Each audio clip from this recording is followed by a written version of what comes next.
This is the Great Awakening Map, a chart of over 600 entries spanning documented history, fringe research, and channeled cosmology.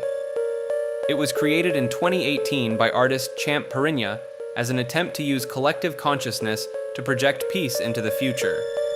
You can find the interactive version of the map online, where every entry comes with further context, explanation, and research links.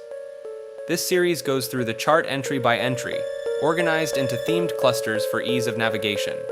Within each cluster, entries run from most widely known to most obscure. Timestamps below. Links to the map and the full research are below as well. Enjoy the video. UFO, unidentified flying object, more recently UAP, unidentified aerial phenomenon, in official government usage. Transitioned from cultural fringe to formal government acknowledgement in a series of documented steps between 2017 and 2023 that represent the most significant public shift on this topic in the history of American government. December 2017. The New York Times published the first of its major UAP reporting pieces, including previously unreleased footage from Navy F/A-18 cameras, the Nimitz encounter, 2004, the Roosevelt encounters, 2014 to 2015, showing objects performing maneuvers inconsistent with any known aircraft, rapid acceleration from hover to hypersonic speed, movement without visible propulsion, transition from air to water without visible impact or wake. The footage was authenticated by the Department of Defense. June 2021. The Office of the Director of National Intelligence released the preliminary assessment on UAPs requested by Congress, acknowledging 144 incidents that could not be explained by known U.S. technology or natural phenomena, and declining to rule out extraterrestrial origin as an explanation for a subset of incidents. July 2023. David Grush, a former intelligence official and combat veteran, testified under oath before Congress that the U.S. government has been in possession of non-human craft and biological material for decades, that a covert program to reverse engineer recovered technology has been operating outside congressional oversight, and that individuals who attempted to bring this program into legal compliance had faced personal retaliation. Grush's testimony was not under classified settings, meaning he is personally legally exposed if his statements are demonstrably false. The All-Domain Anomaly Resolution Office, the congressional-mandated body tasked with UAP investigation, is now a formal U.S. government institution. The question has moved from whether UAPs exist to what they are and who has been managing the information about them. Roswell is the event that established the template for every subsequent encounter between anomalous aerial phenomena and official denial. Not the most recent or the most documented of such events, but the most culturally foundational. The established sequence, on July 7, 1947, Roswell Army Airfield issued a press release announcing the recovery of a flying disc from a ranch northwest of Roswell, New Mexico. Within 24 hours, the U.S. military retracted the statement and recharacterized the debris as a weather balloon. The speed and completeness of that reversal, from official press release to official denial within a single news cycle, is the detail that defined the event's afterlife in the public record. What witnesses reported, rancher Mac Brazel, who first discovered the debris field, described material with unusual physical properties. Lightweight, memory-retaining metal that returned to its original shape after deformation, with markings that resembled no known writing system. Major Jesse Marcel, the intelligence officer who handled the debris, stated in later testimony that the material was unlike anything in the conventional inventory. Additional accounts emerged over subsequent decades describing multiple crash sites, recovered non-human bodies, and explicit threats against personnel who spoke about what they had seen. The official explanation evolved. Weather balloon became Project Mogul, a classified program using high-altitude balloons to monitor Soviet nuclear tests. This resolved the classification motivation while failing to account for witness descriptions of the material's physical properties. Whether Roswell involved a genuine ET craft recovery, classified human technology, or a Cold War psychological operation, it established the template that has governed UFO events ever since. Anomalous incident. Official explanation. Witness testimony contradicting the official account. And permanent unresolved public record. Area 51 is the most famous secret in American history, a classified military installation whose existence the government denied for decades that everyone knew existed, and that has served as both a real advanced technology development site and as the cultural container for everything the government has chosen not to publicly acknowledge about its aerospace and non-human contact programs. The facility's official name is the Nevada Test and Training Range, specifically the installation at Groom Lake. It was used from the mid-1950s to develop and test aircraft so far beyond publicly acknowledged capability that witnesses who saw test flights from surrounding areas reported them as unidentified flying objects, triggering exactly the cultural association that now defines the site. The U-2 spy plane, the SR-71 Blackbird, and the F-117 stealth aircraft were all developed and initially tested at Groom Lake. The explanation for the UFO reports around Area 51 that the CIA has offered is that witnesses were seeing these classified aircraft. The facility's existence was officially acknowledged by the CIA in 2013, following a FOIA request by George Washington University's National Security Archive. The acknowledgement confirmed the location, but not the full scope of activities. Bob Lazar is the central figure in the alternative account. In 1989, Lazar claimed on Las Vegas television, under the alias Dennis initially, to have worked at a facility called S4, located south of the main Area 51 complex, where he was tasked with back-engineering propulsion systems from recovered non-human craft. His descriptions of the craft and their propulsion mechanism, using element 115 as a fuel for a gravity wave amplifier, were specific and technically detailed. Element 115, moscovium, was synthesized in a laboratory for the first time in 2003. Lazar had described its properties in 1989. His employment at the facility has been difficult to verify because the records that would confirm it do not appear in the standard databases, which Lazar has consistently stated is itself evidence that they were removed. Like this video and subscribe to Maker. Apollo moon landings, the claim that 6 crude lunar landings were faked in a studio, is the most durable mainstream conspiracy theory in the alternative research landscape. The Apollo program achieved 6 crude landings between 1969 and 1972. Neil Armstrong and Buzz Aldrin set foot on the moon on July 20th, 1969. The evidence for this is substantial and comes from adversarial sources. The Soviet Union, which had every political incentive to expose a hoax, independently tracked the missions and never disputed their authenticity. The commonly cited anomalies have technical explanations. The flag appears to flutter because it was fitted with a horizontal rod in the vacuum, not due to atmosphere. The absence of stars in photographs reflects short exposure times calibrated for the bright lunar surface. Identical backgrounds reflect wide-angle lens distortion. The absence of a blast crater under the lunar module reflects the distributed thrust at low atmospheric density. Common conspiracy arguments also misstate the Van Allen radiation belt exposure during the Apollo trajectories. The landing sites are visible in photographs from the Lunar Reconnaissance Orbiter. Retroreflectors placed by Apollo crews are still used for laser ranging experiments today. 842 pounds of moon rocks have unique properties confirmed by independent labs worldwide. What the moon landing conspiracy demonstrates most clearly is not that the landings were faked, but how resistant certain beliefs are to evidence, and what that resistance tells us about trust in institutions.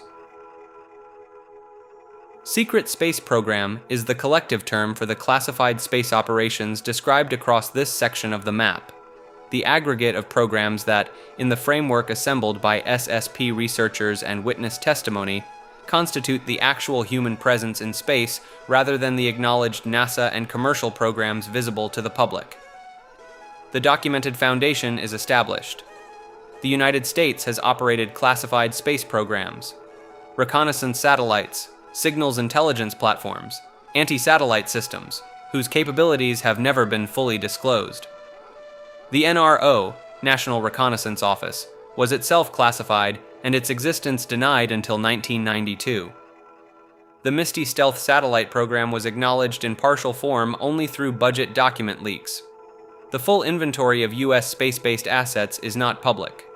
The SSP framework extends this foundation into multiple distinct programs. Solar Warden, described as the oldest and most principled of the SSP factions, a primarily defensive Navy-linked fleet. The Dark Fleet, an offensive operation with strong Draco Alliance involvement. The Interplanetary Corporate Conglomerate, the corporate mining and manufacturing arm described in the adjacent entry. Various Air Force, NSA, and international coalition programs operating at different classification levels with different objectives and different non-human relationships.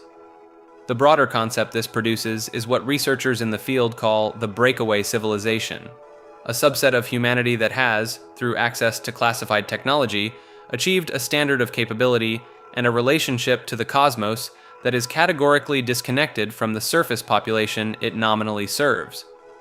The primary witnesses, Corey Goode, William Tompkins, Tony Rodriguez, Carl Wolf, Donna Hare, and others, gave these testimonies in multiple forums, including formal congressional briefings, organized by Stephen Greer's Disclosure Project in 2001.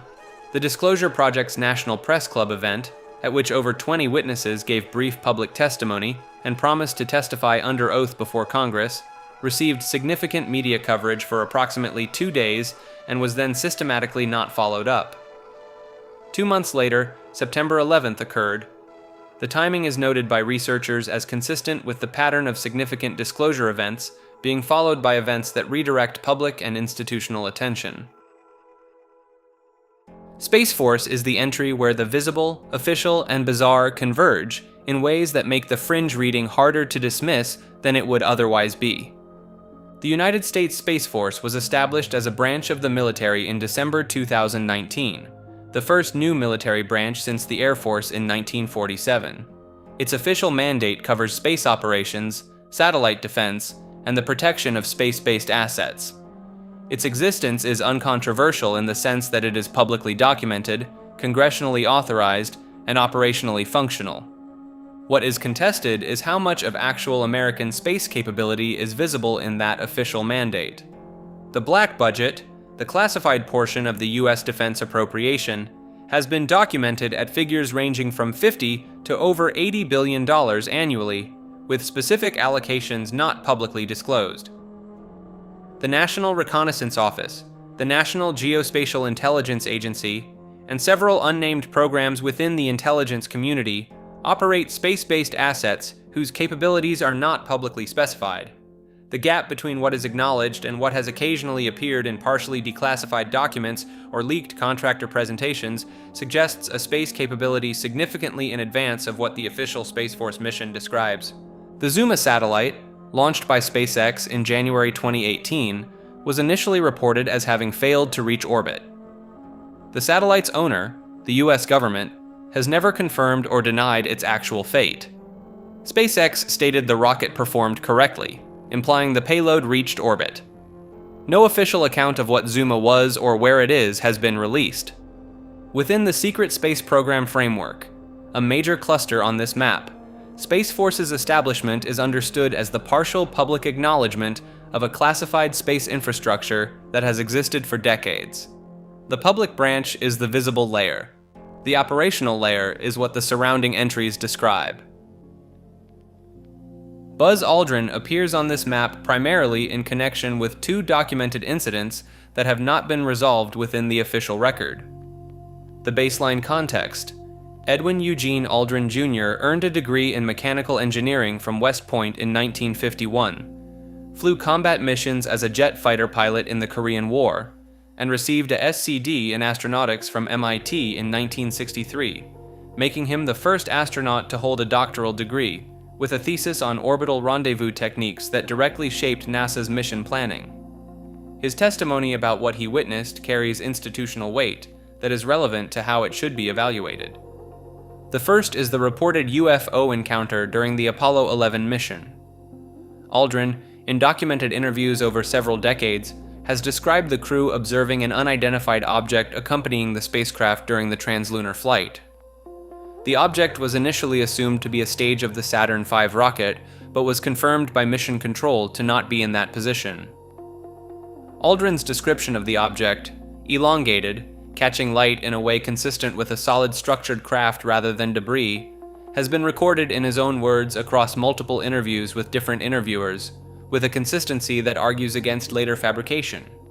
He has also, in certain interviews, pulled back from the description when pressed on its implications, a pattern researchers describe as consistent with documentation of non-disclosure agreements in the aerospace community. The second incident is from 2016, when ALDRIN was evacuated from the South Pole after reportedly becoming ill during a tourist expedition. Around the same time, a photograph that ALDRIN posted to his social media, later deleted, showed an unusual aerial object over the Antarctic landscape, accompanied by a caption that read, "We are all in danger. It is evil itself." The post was removed. ALDRIN's representatives later attributed the caption to an unauthorized account. The photograph itself remained in circulation. ALDRIN's apparent connection to both the Apollo program's undisclosed encounters and the Antarctic context positions him as a figure whose full account of what he has witnessed has not been publicly given. NASA COVERUPS is the general designation for the body of documented anomalies, suppressed imagery, and institutional behavior that researchers argue establishes a pattern of systematic public deception by the space agency, distinct from ordinary security classification, which has its own acknowledged history. The clearest documented instances involve imagery processing. NASA releases planetary imagery under protocols that involve color correction, atmospheric adjustment, and selective data presentation. Researchers who have worked with raw data files available through NASA's own planetary data system have identified consistent differences between raw and published imagery, differences that tend toward the removal of anomalous colors, unusual object shapes, and surface features that would raise structural questions. The explanation offered, routine calibration, applies to some of the discrepancies and does not account for others. The ISS feed cuts are documented. Live video transmissions from the International Space Station have been interrupted during visible incidents involving unusual objects or atmospheric phenomena on dozens of occasions, each time with an explanation, signal loss, schedule, that does not account for the consistent correlation between the interruption and the anomaly's presence in frame. This has been recorded by groups that monitor the feed continuously. The broader pattern, the careers of scientists who published findings inconsistent with the official planetary narrative have been systematically shortened or redirected. Gilbert Levin's decades-long defense of the Viking biological result received no methodological engagement, only institutional silence. The paper trail in cases like this is not hidden. It is simply not covered by any institution with the reach to make it visible. What the community asserts is not random incompetence. It is selective incompetence, the specific, targeted, sustained failure to see things that are visible in the data.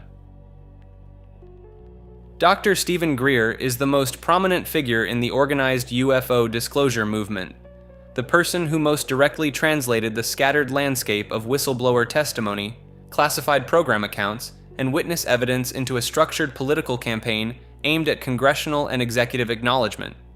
His background: emergency room physician, B.S. in biology from Appalachian State, M.D. from East Tennessee State's Quillen College of Medicine in 1987.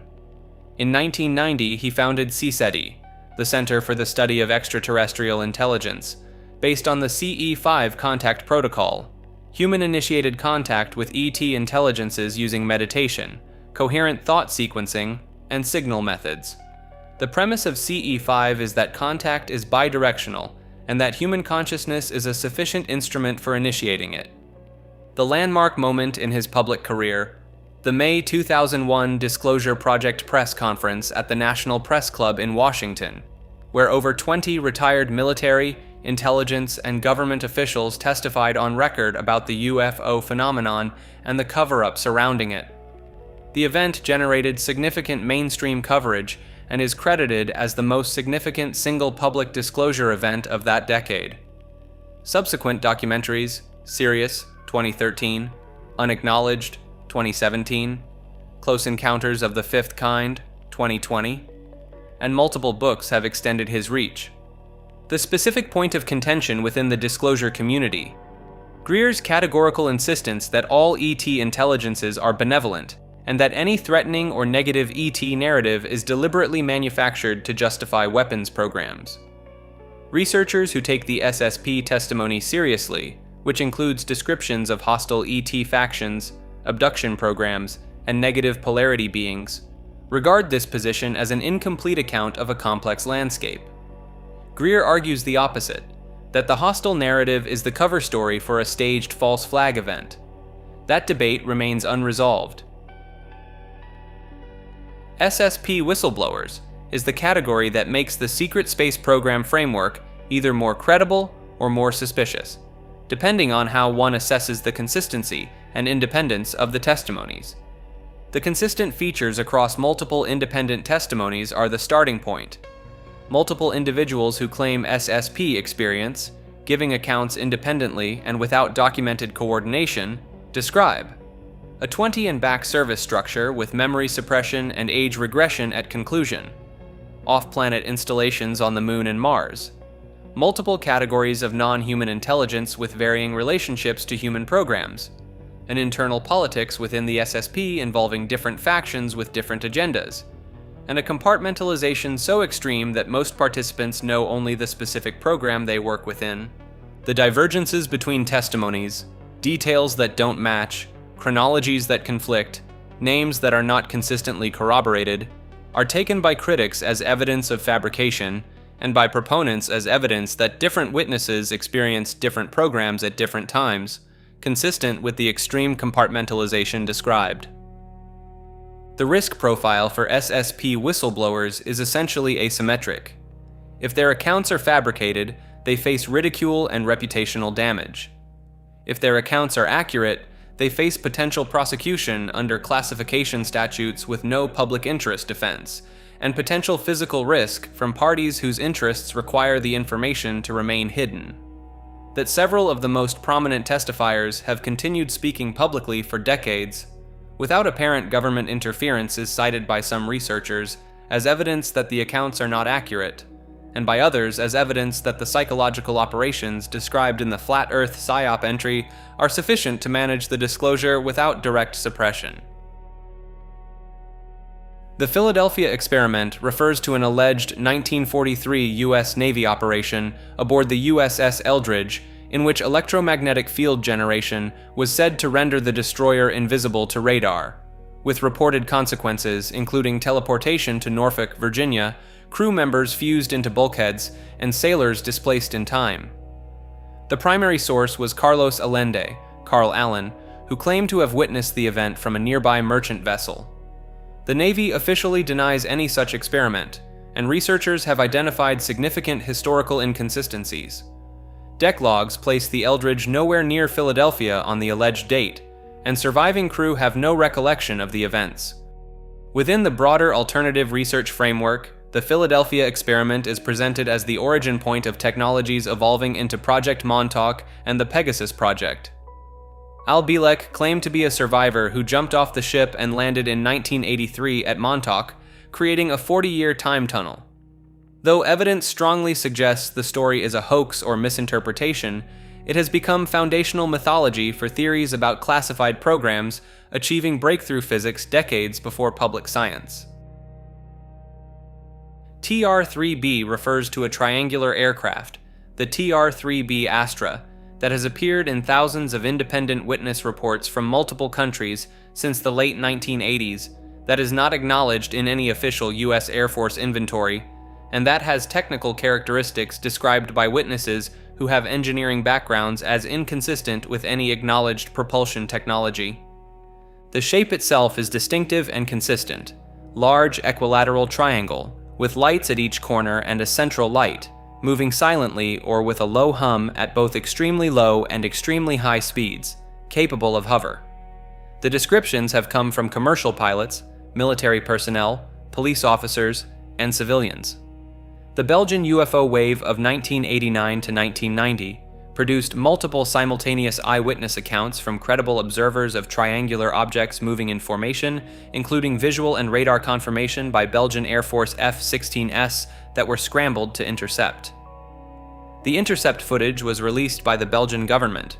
Researcher Edgar Fouche, who claimed a career in classified aerospace programs, described the TR-3B in detail in the late 1990s, a triangular platform approximately 600 feet across, using a magnetic field disruptor to reduce the craft's mass by 89%, allowing efficient propulsion by conventional engines operating on a nearly massless airframe.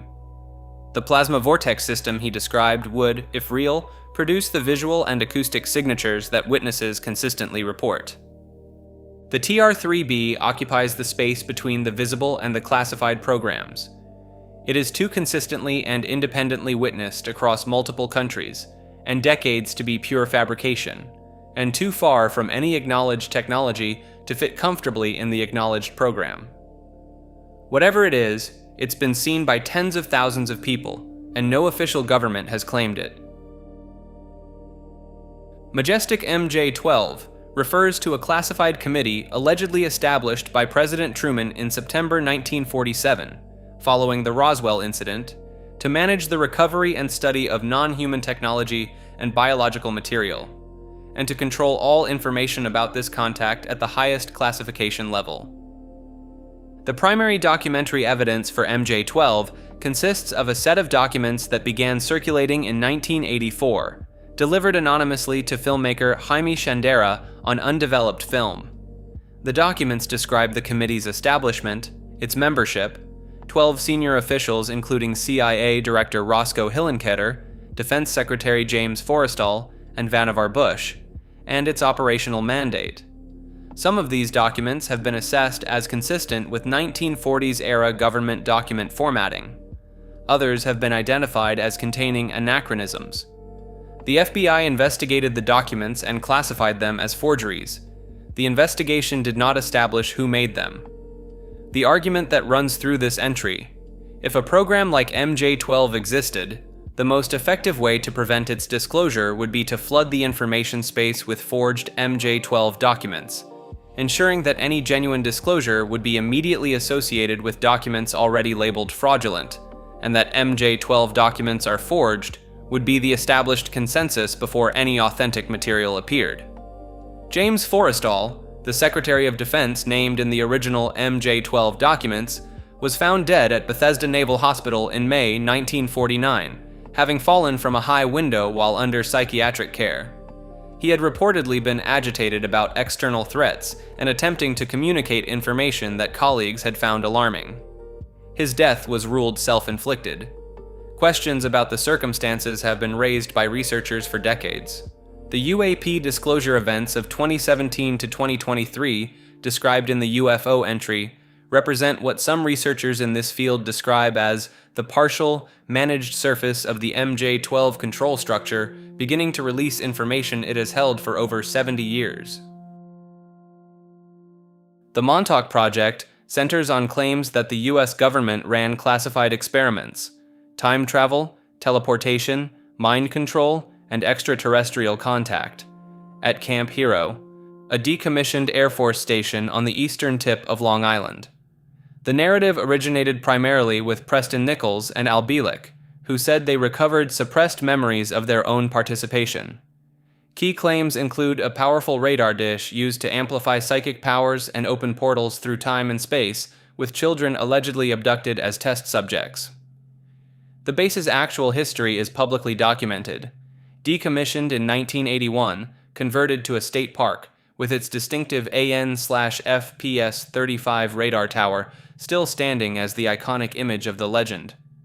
UFO researcher Jacques Vallée concluded the accounts appear rooted in highly questionable recovered memory narratives. Despite the lack of evidence, the MONTAUK project became foundational conspiracy lore and directly inspired the Netflix series Stranger Things. Super Soldiers is the entry through which this map addresses claims from individuals who describe being recruited as children into classified military programs that used a combination of trauma-based conditioning, pharmaceutical enhancement, genetic modification, psychic development, and advanced technology to produce operatives with capabilities far beyond conventional military personnel. The framework connects to MK Ultra, which is documented, and then extends significantly beyond it. The claimed programs include not only psychological conditioning, but cybernetic enhancement, implanted technology for remote viewing and remote influencing, genetic programs selecting for specific bloodline traits, and in the more extreme testimony, physical modifications that the subjects describe as going beyond anything they can account for in conventional biological terms. The individuals who have gone public with these claims, Randy Kramer, Tony Rodriguez, Michael Relf, James Rink, and others, present testimony that is internally detailed, mutually corroborating in certain structural features while diverging in operational specifics, and difficult to verify or falsify from the outside. Kramer and Rodriguez both claim service in the SSP's Mars-based programs. Multiple claimants describe the same 20 and back structure, 20 years of service followed by reverse age regression technology and reinsertion into their timeline at the point of enlistment, leaving them with their lives intact but their memories suppressed. The neurological basis for the memory suppression, trauma-induced dissociation, and pharmacological PTSD induction is documented in MK Ultra records. The extension into reverse aging and SSP deployment is where the testimony departs from the documented baseline. What the map notes is that the documented programs were already substantially more extreme than anything the public knew about before the documents were released. Art Bell co-founded and hosted Coast to Coast AM, originally launched in 1988 as West Coast AM with co-founder Alan Corbett, broadcasting from his home studio in Pahrump, Nevada. For roughly a decade in the 1990s, his nightly audience reached 15 million listeners across more than 500 stations, more than most mainstream news programs. The show began as a political talk program and shifted to the paranormal after the Oklahoma City bombing in 1995, a pivot Bell made deliberately. Bell was not a fringe figure in the way the term usually implies. He was a credentialed broadcaster, a former military radio man with a verified background, and a man who had demonstrated a technical ability to transmit around the world on shortwave from a desert installation. What he did with that reach was systematically document the full territory of what official culture declines to examine.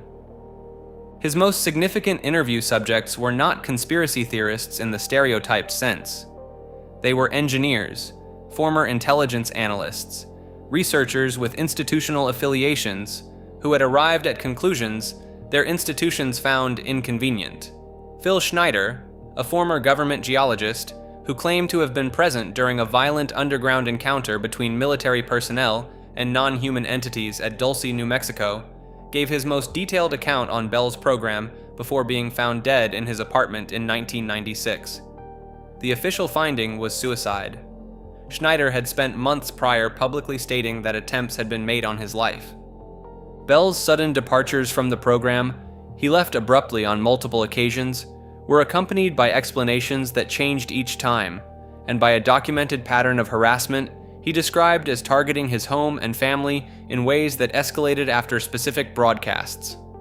The strangest moment in the program's history arrived on September 11, 1997, when a caller who identified himself as a former Area 51 employee made it on air, described a non-human entity situation that had been catastrophically mismanaged, and then the broadcast line went dead. The satellite feed was cut simultaneously. Bell returned to air to describe what he called a systems malfunction. The call was never repeated, the caller was never identified, and the signal interruption was never formally explained. Art Bell died in April 2018. The coroner ruled accidental prescription drug overdose. He had spent the preceding years largely off air, in declining health, having watched the territory he mapped for 20 years move from the outermost fringe to the congressional record. SSP Alliance describes the faction within the secret space program structure that, in Corey Goode's testimony and related accounts, is actively working toward disclosure, the white hat equivalent within the classified space programs. The Alliance's core emerged primarily from Solar Warden, the oldest and most principled of the SSP programs, supplemented by defectors from rival factions including the Dark Fleet and ICC, personnel who concluded that the arrangements governing Earth's classified space activities were not sustainable and not ethical. The Alliance's broader guidance, according to GOODE, comes from what he calls the Sphere Being Alliance, an advanced group of 6th density beings whose arrival in the solar system around 2012 marked a significant shift in the cosmic political situation. The Sphere beings have been enforcing non-aggression protocols among both human and non-human factions, creating the conditions within which disclosure becomes not only possible, but inevitable.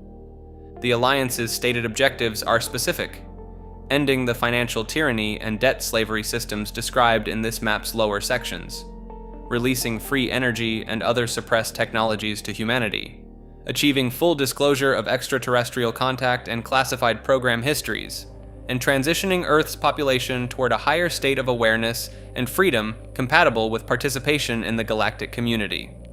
The tension within the Alliance is between full immediate disclosure, releasing all information to the public at once, and graduated disclosure, which manages the release in a way that the Alliance believes will allow society to integrate the information without collapse. The second faction is described as including parties whose motivations are not purely humanitarian. Some who favor graduated disclosure do so because they want to control the narrative and preserve their institutional positions within the new post-disclosure framework. In this map's overall structure, the Q military intelligence operation and the SSP alliance are understood as related facets of the same movement toward accountability and disclosure, one operating in the terrestrial political domain, the other in the classified space domain. Werner Von Braun appears on this map not primarily as the architect of the Saturn V rocket and the technical genius of the Apollo program, which he was, but in the context of a specific warning attributed to him by his former spokesperson about a planned sequence of fabricated geopolitical threats culminating in a staged alien invasion to justify the weaponization of space. Dr. Carol Rosen worked with Von Braun from 1974 until his death in 1977, in the context of his post-NASA campaign against the development of space-based weapons systems. According to Rosen's testimony, delivered publicly, including at the Disclosure Project's 2001 National Press Club event, Von Braun told her repeatedly that the power structure controlling space policy would manufacture a succession of external threats to maintain public consent for military space spending. First communism, then terrorism, then asteroids, and finally extraterrestrials. He allegedly described the alien threat as the last card, the ultimate justification, and characterized it as fabricated. The verification problem is straightforward. Rosen's account cannot be independently confirmed.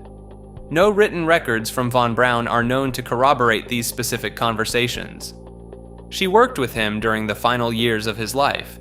Whether these conversations occurred as described, or occurred in a form significantly different from the way they have been transmitted, is impossible to determine.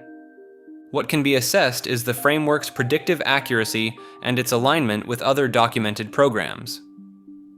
The sequence Rosen describes, escalating manufactured threats used to justify expanded military authority and spending, is consistent with what researchers in this field identify as the operational template of false flag geopolitical management. Project Bluebeam, which alleges a planned fake alien invasion using advanced holographic projection technology, represents the fully developed version of the scenario Von Braun allegedly described. Whether the warning is accurate prophecy, a misremembered or embellished conversation, or a fabrication, it has become central to disclosure community vigilance about the weaponization of the ET disclosure narrative itself.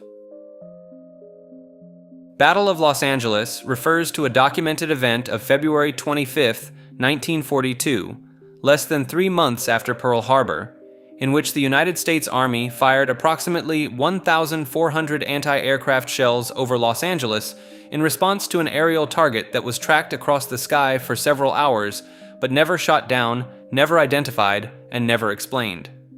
The event is not disputed.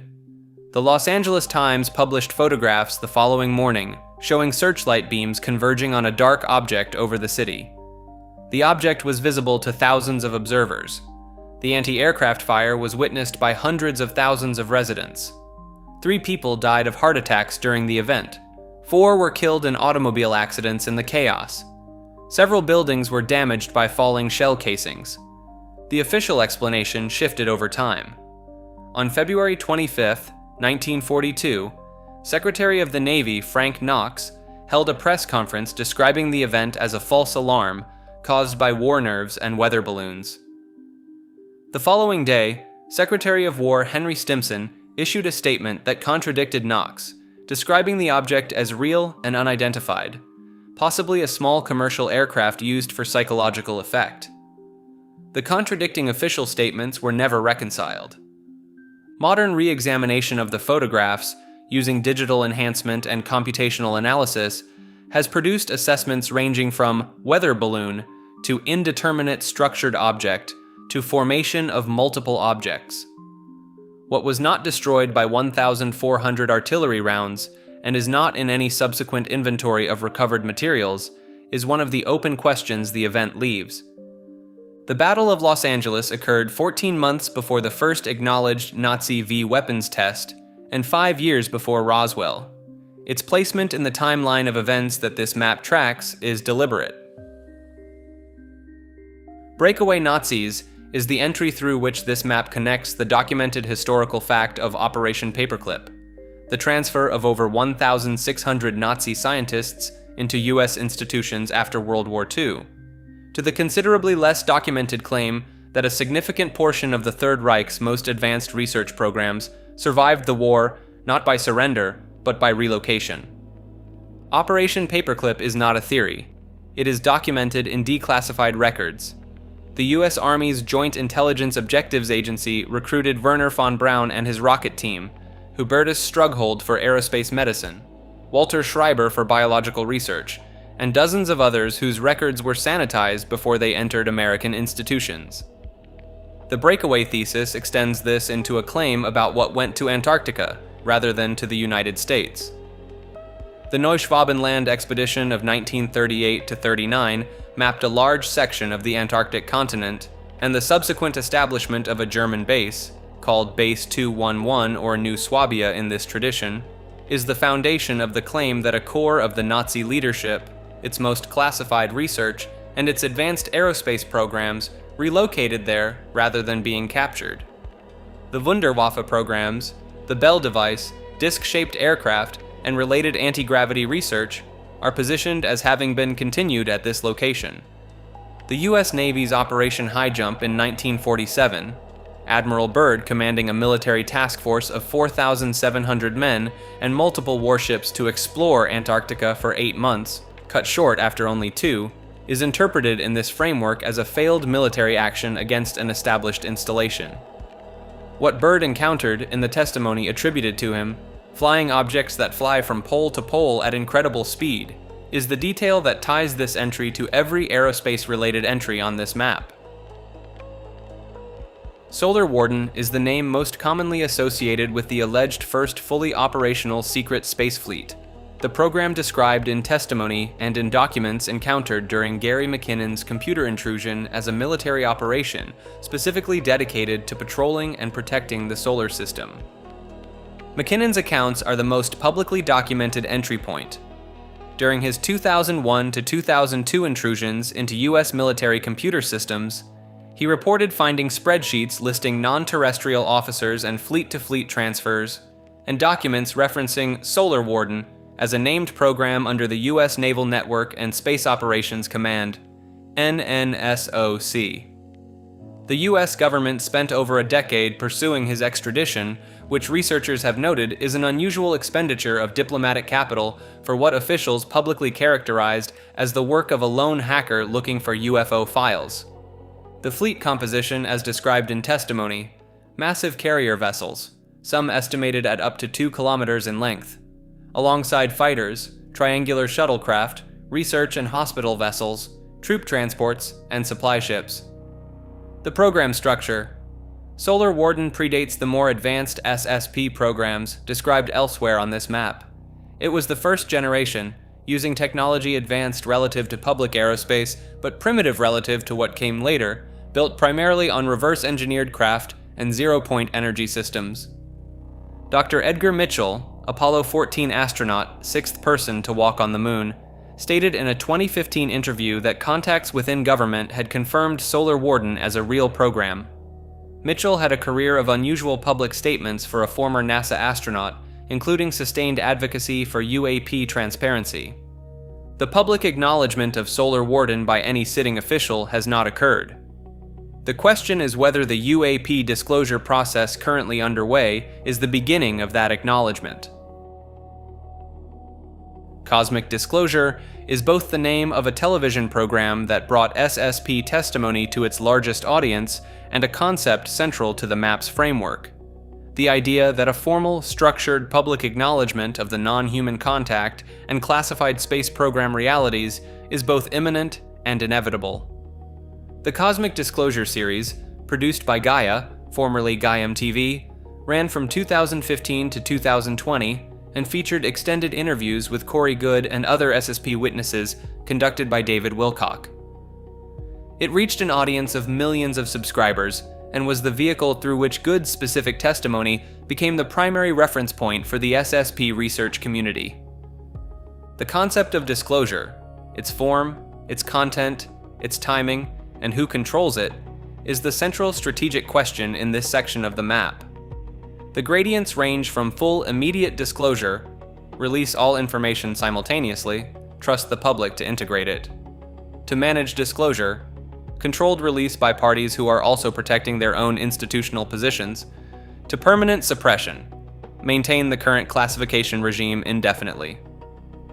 The UAP congressional hearings of 2023, David Grush's testimony, the subsequent All-Domain Anomaly Resolution Office reports, the continuing pressure from bipartisan groups of senators and representatives for full disclosure represent what disclosure advocates describe as the managed disclosure process beginning to accelerate beyond the controlling party's comfortable pace. What cosmic disclosure means for the frameworks described in this map's upper sections, the consciousness cosmology, the law of one framework, the understanding of Earth as part of a populated galaxy, is addressed in the Pleiadian and SSP Alliance entries. Disclosure of the political and technological facts and disclosure of the cosmological context are understood as inseparable. One without the other produces a partial and potentially more dangerous understanding than either does alone. George Noory is the primary host of Coast to Coast AM, the late-night radio program dedicated to paranormal phenomena, conspiracy research, and fringe science that reaches millions of listeners nightly across more than 600 North American radio stations, and the broadcaster who has done more than almost any other media figure to bring the subjects on this map to mainstream audiences. Noory was born June 4, 1950, in Detroit, Michigan. His engagement with the unexplained is not recent. As a teenager, he joined NICAP, the civilian UFO research organization, and conducted his first broadcast interview with physicist and UFO researcher Stanton Friedman. This was before a distinguished mainstream media career that included 9 years in the U.S. Naval Reserve, 3 Emmy Awards as a television news executive, and becoming the youngest major market news director in the country at age 28 at KMSP-TV in Minneapolis. In 1996, Noory hosted the late-night program Nighthawk on KTRS in St. Louis, attracting the attention of premier networks. He began guest hosting Coast to Coast AM in April 2001 and took over full-time as weeknight host in January 2003 following Art Bell's retirement, a role he has maintained for more than 2 decades. He also hosts Beyond Belief on Gaia TV, examining similar material in a long-form interview format. Noory's specific contribution to this landscape is methodological, the warm, open-minded, non-ridicule interview style he inherited from Bell and made his own. Guests and callers are allowed to speak without mockery. The format treats even the most extreme claims with a baseline of respectful curiosity. This is precisely the approach that mainstream media does not offer, which is why the show retains millions of listeners for content that has no other primetime venue.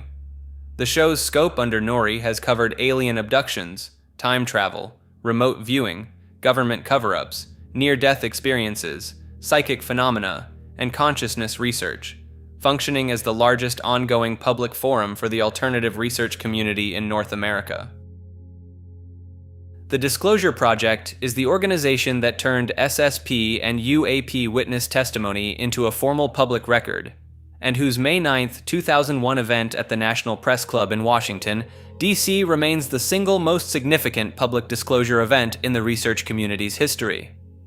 Dr. Stephen GREER, a former emergency medicine physician, founded the project in 1993 with a specific objective: to assemble credentialed witnesses, military, intelligence, government, and corporate, who could testify under oath to their direct experiences with UAP phenomena and the classified programs around them, and to present that testimony to Congress and the public in a form that could not be dismissed as fringe. By 2001, he had assembled over 700 such individuals willing to testify. Over 20 of them appeared at the National Press Club that May, before an international press audience, and gave brief accounts of direct encounters, classified programs, and the suppression of evidence they had personally witnessed. The witnesses were not anonymous. They included high-ranking military officers, Federal Aviation Administration officials, and former government contractors. They gave specific names, specific locations, and specific dates. They stated publicly that they were willing to repeat their testimony before Congress under oath. The event was covered internationally, BBC, CNN, Voice of America, for approximately 2 days. No congressional hearings were scheduled. No follow-up from the major American media organizations occurred. 8 weeks later, the September 11th attacks redirected every institutional attention apparatus in the country. For the disclosure research community, the 2001 Disclosure Project event remains the baseline against which all subsequent development is measured. The 2023 congressional hearings featuring David Grush's sworn testimony are understood in this framework as the resumption of a process that was interrupted in 2001, delayed by over 2 decades through the specific mechanism that this map identifies as the primary tool of information suppression: the manufactured crisis that redirects attention at the critical moment. Dark fleet is the term used in secret space program testimony to describe a specifically militarized fleet of spacecraft, distinct from the Solar Warden Defense Program, understood to have close operational ties to non-human, specifically Draco-affiliated entities, and described as heavily involved in the off-planet human slave trade described elsewhere on this map. The primary testifier is Corey Goode, whose accounts describe a 20-year service period, 20 and back, in multiple SSP programs, with memory suppression and age regression at the conclusion. Goode's Dark Fleet descriptions are consistent with those of other individuals who gave testimony independently, and the framework maps onto the Draco-Reptilian Alliance entry in its key structural details. The Dark Fleet's described organizational structure is hierarchical and explicitly service to self. Operations are conducted without consent of the populations affected. Personnel within the program operate under extreme coercion and compartmentalization, and the objectives, resource extraction, population harvesting, off-planet labor deployment, are not subject to any humanitarian constraint. The connection to historical precedent that researchers in this field draw most frequently is the Nazi occult and advanced technology programs of the Second World War. Operation Paperclip, which brought Nazi scientists into American programs, and the claimed Operation High Jump Connection, Admiral Byrd's 1946 Antarctic expedition, which encountered anomalous aerial resistance and withdrew significantly earlier than planned.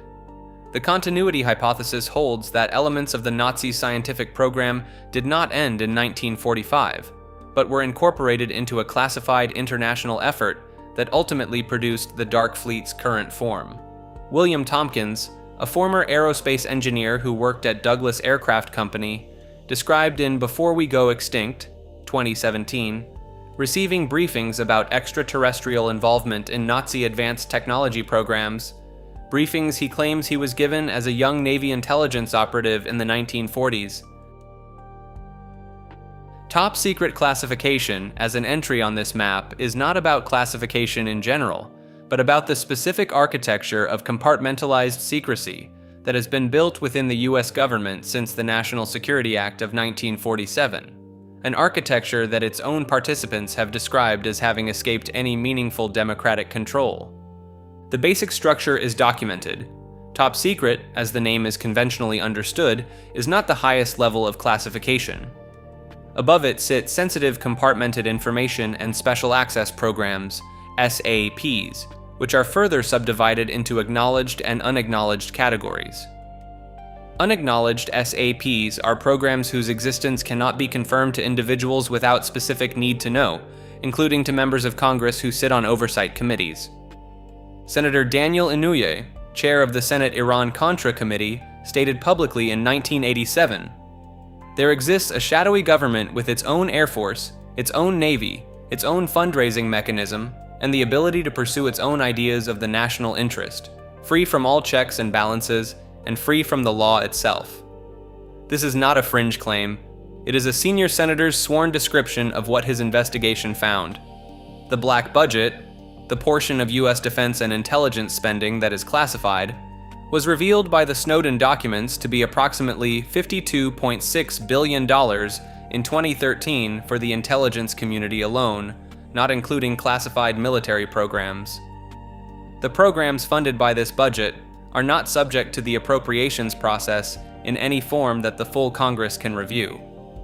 Their existence, their cost, and their findings are known only to individuals who have been cleared into the specific compartments.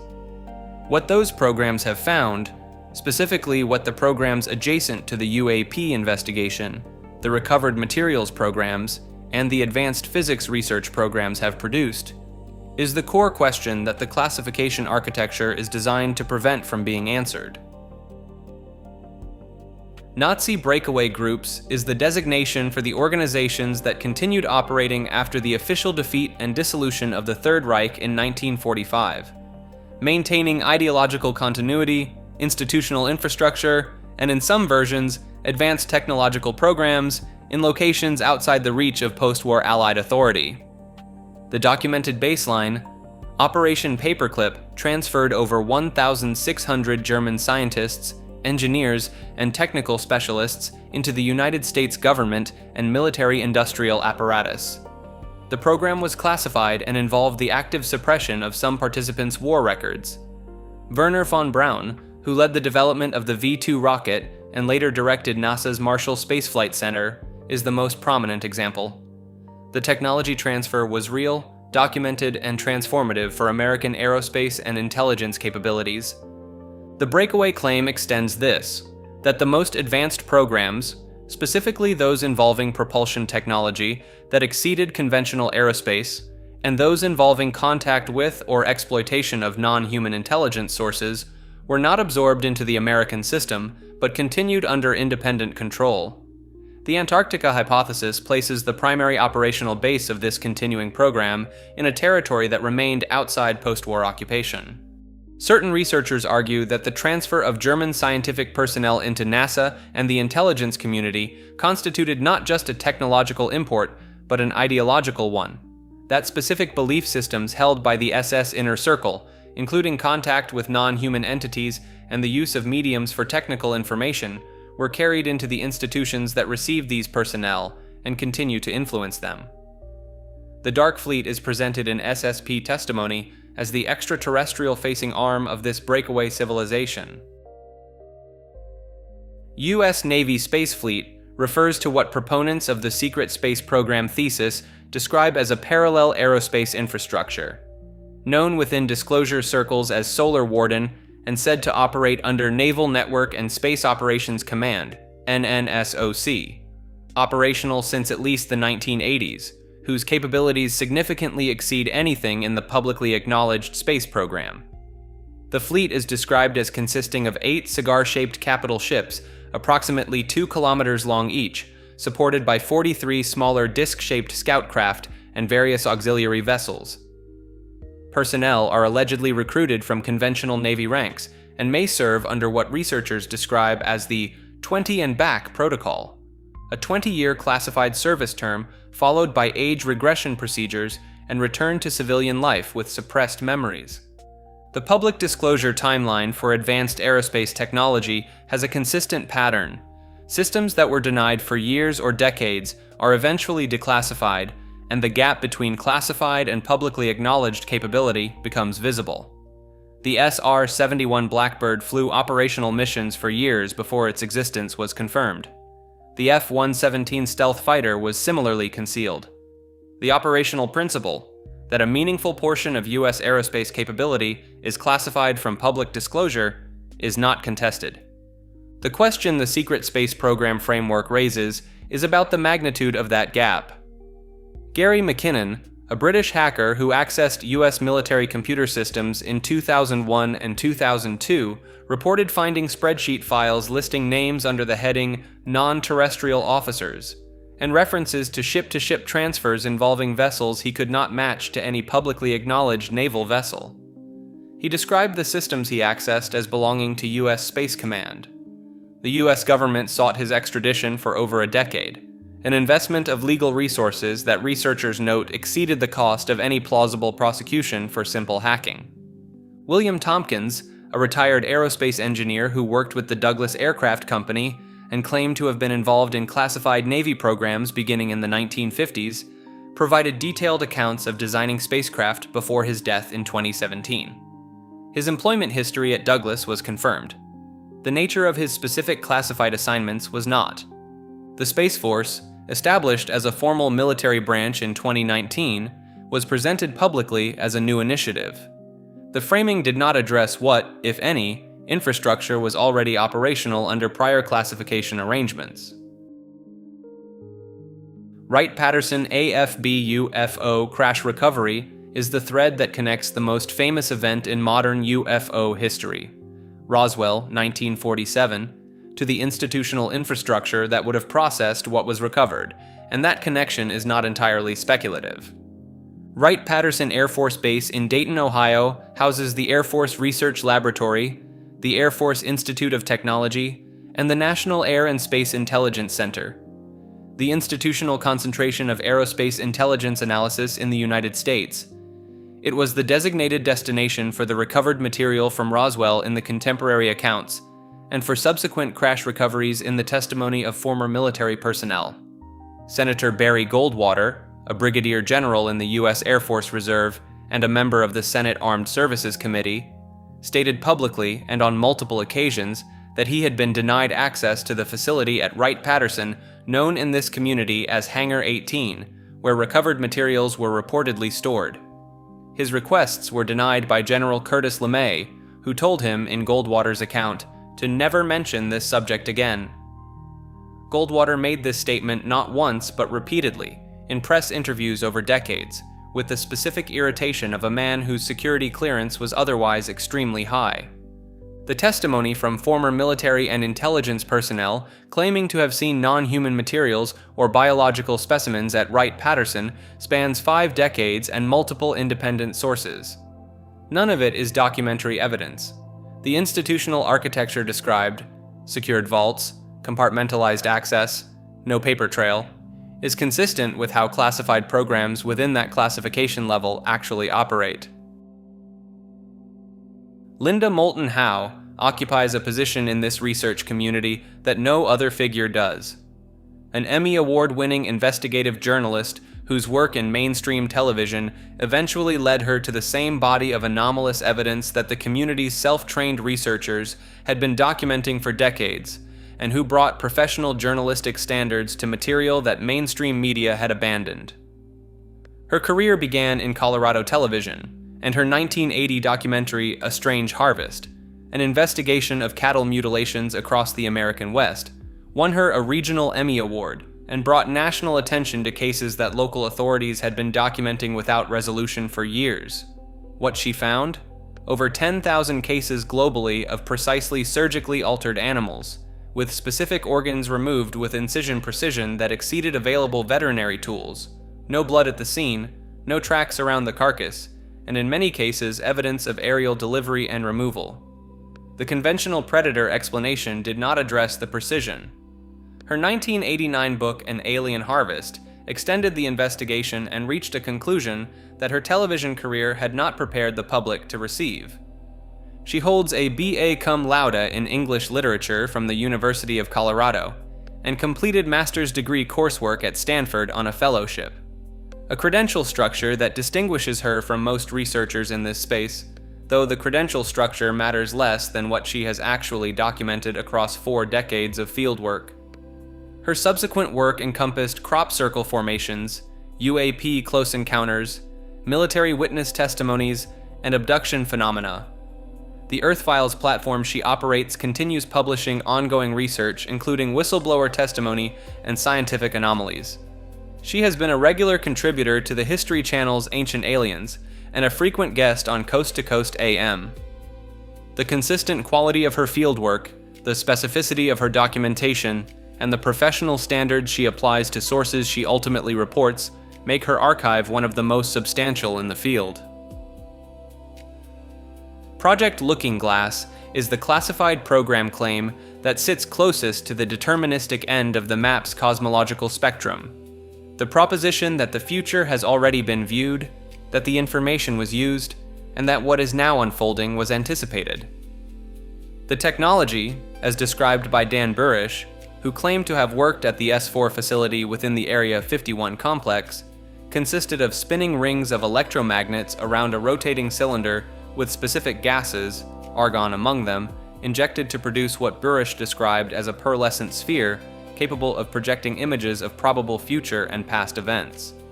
The device, in his account, was reverse engineered from extraterrestrial artifacts and used by intelligence agencies to evaluate the probability of geopolitical futures. Bill Wood, a former Navy SEAL who claimed subsequent access to the program, described it similarly and added the detail that defined the program's narrative in Q-adjacent research communities. Every time the device was used to view beyond December 2012, all possible timelines converged into a single outcome. The implication, as interpreted by communities that took this seriously, there is a fixed point in the near future around which all probability branches collapse, a singularity that intelligence agencies and the control structures described in this map had been trying to prevent or control. Their failure to prevent it is, in this framework, what makes the current period specifically significant. No official government body has acknowledged any program under this name. The name Looking Glass does appear in declassified CIA documents related to the Corona Satellite Reconnaissance Program, with no connection to time-viewing technology.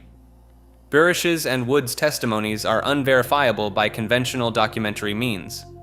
What the entry represents in the map's structure is the proposition that the disclosure events described across the map's lower and middle sections were not improvised responses to emerging information, but anticipated, planned, and timed by parties who had already seen where the timeline leads.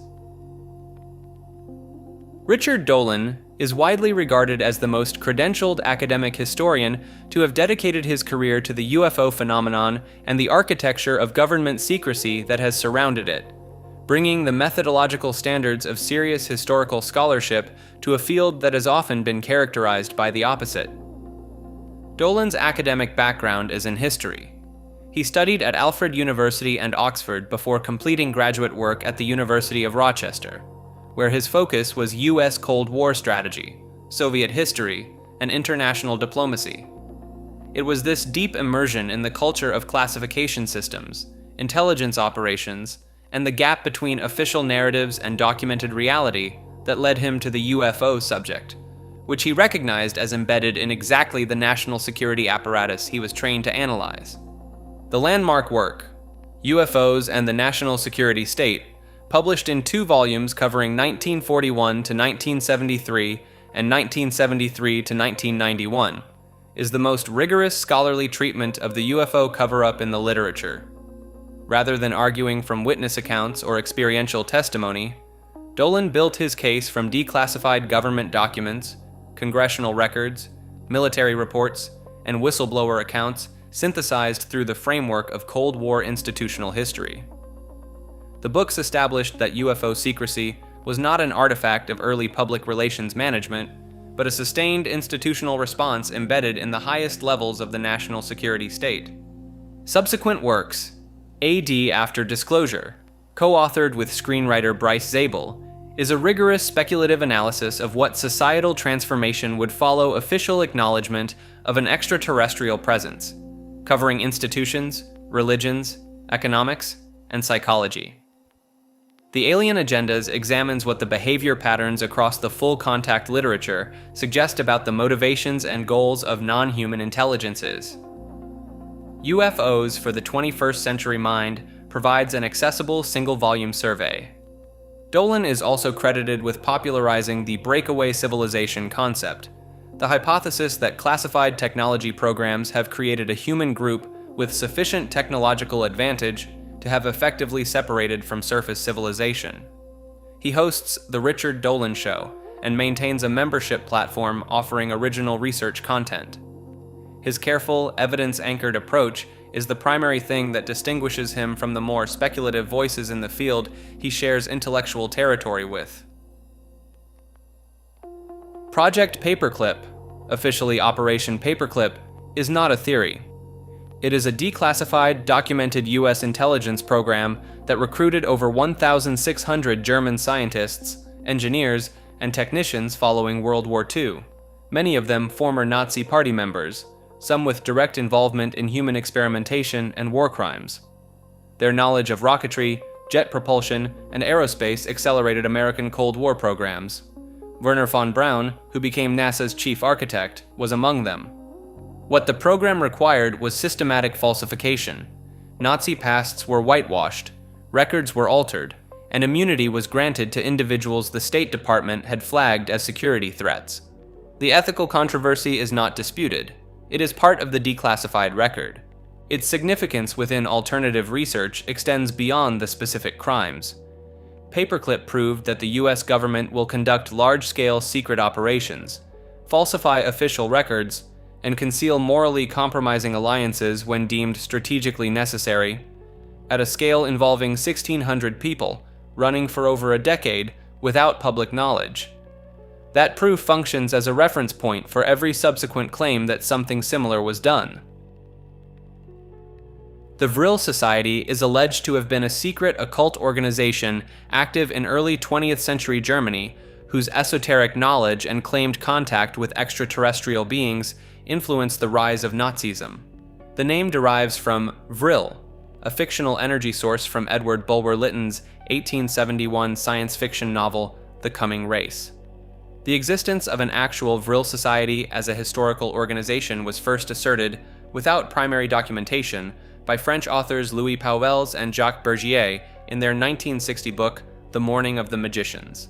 Central to modern VRIL mythology is Maria Orsic, a Croatian medium who allegedly led a group of female psychics called the VRIL Damen, receiving telepathic transmissions from beings in the Aldebaran star system containing technical blueprints for anti-gravity flying machines.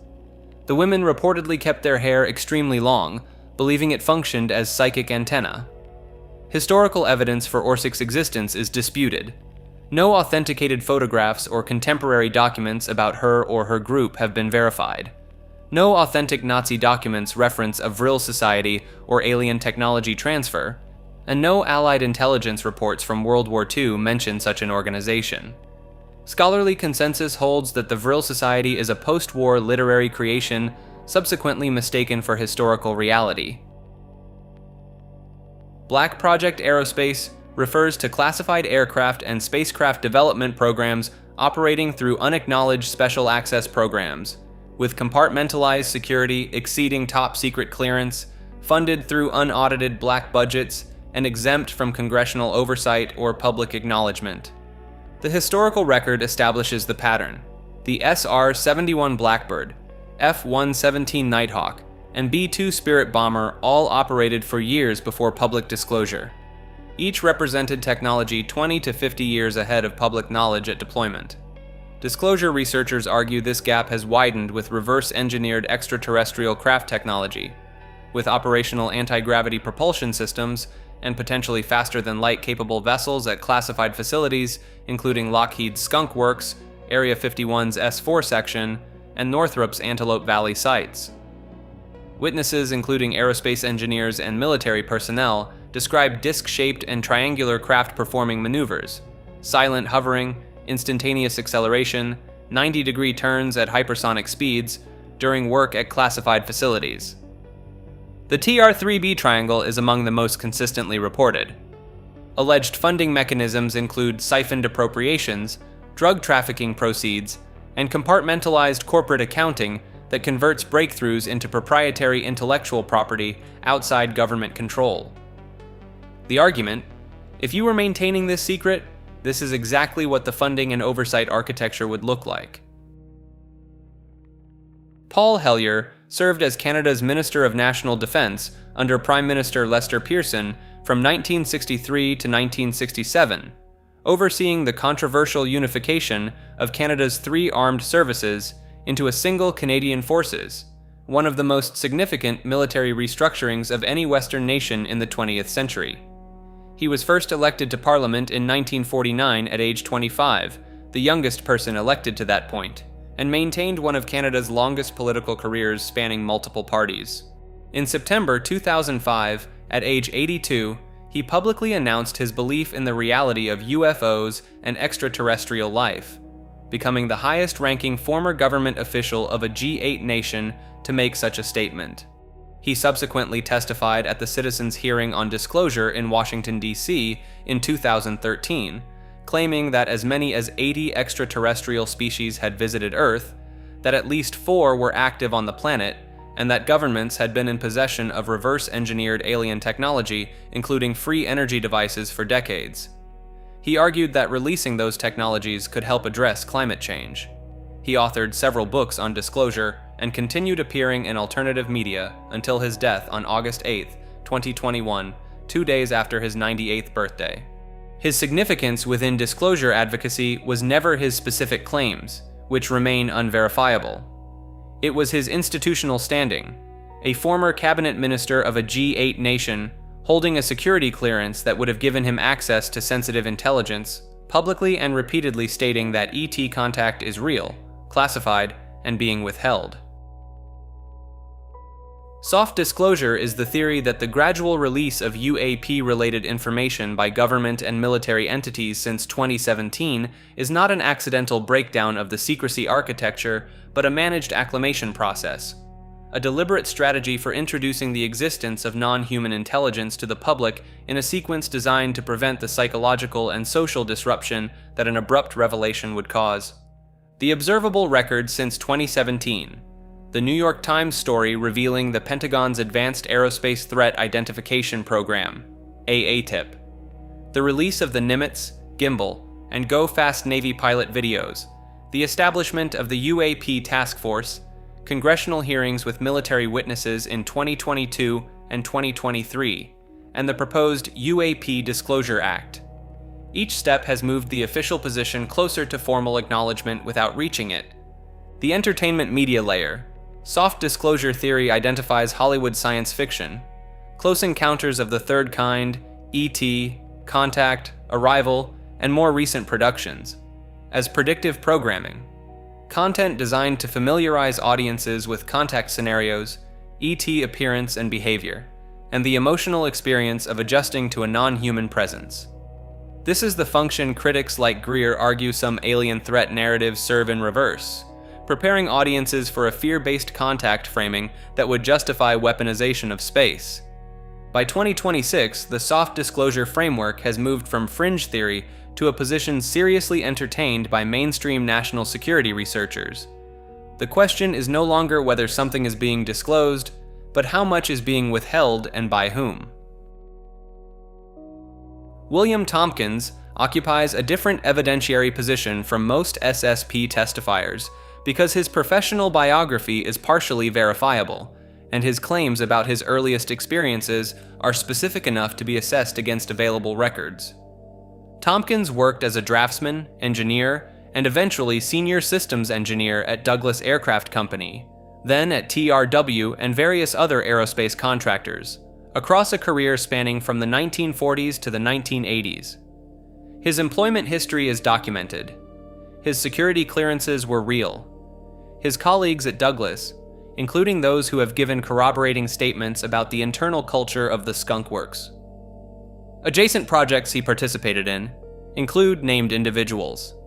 His specific claim, as a young Navy intelligence operative stationed in San Diego in the 1940s, he was tasked with distributing classified briefing packages to major aerospace and academic institutions, packages that described German and Japanese contact with non-human entities, including the reptilian beings described in that entry, and the advanced propulsion technology those entities had shared. He claims the purpose of the distribution was to seed American research programs with intelligence that could allow the United States to compete with programs the Germans had developed with non-human assistance. Selected by Extraterrestrials, published in 2015 when Tompkins was 94 years old, contains technical drawings, personnel details, and organizational specifics that researchers have assessed as internally consistent with what is known about Douglas Aircraft's actual programs during that period.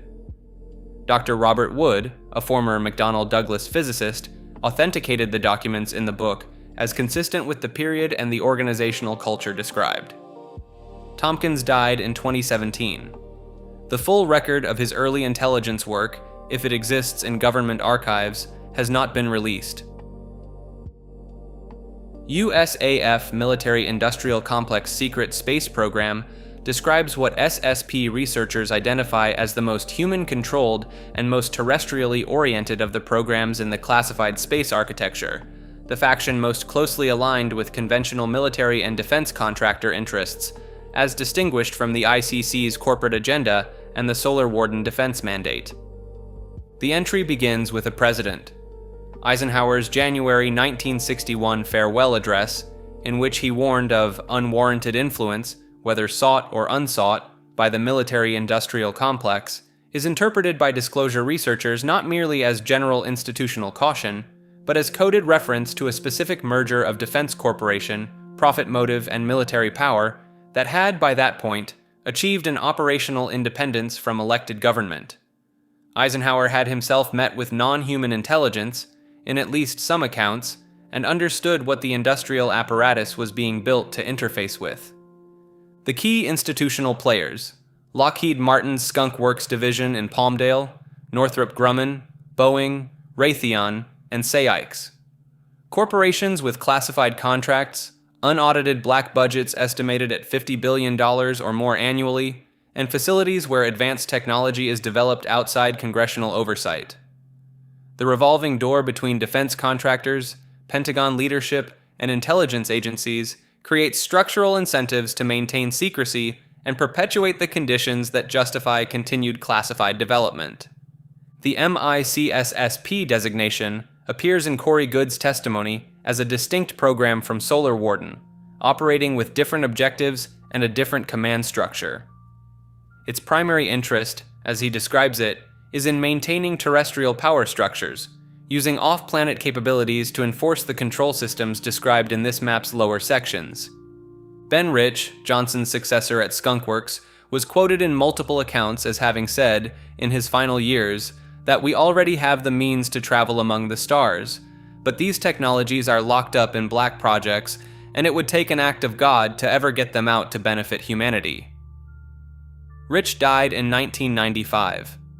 The source of the quote has been disputed by some and confirmed by others who were present.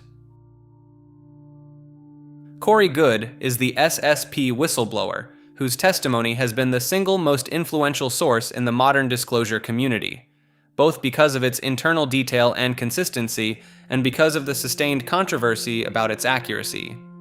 Goode describes a childhood identified through testing as belonging to a specific psychic intuitive profile, what he calls an intuitive empath, that made him a candidate for selection into classified programs.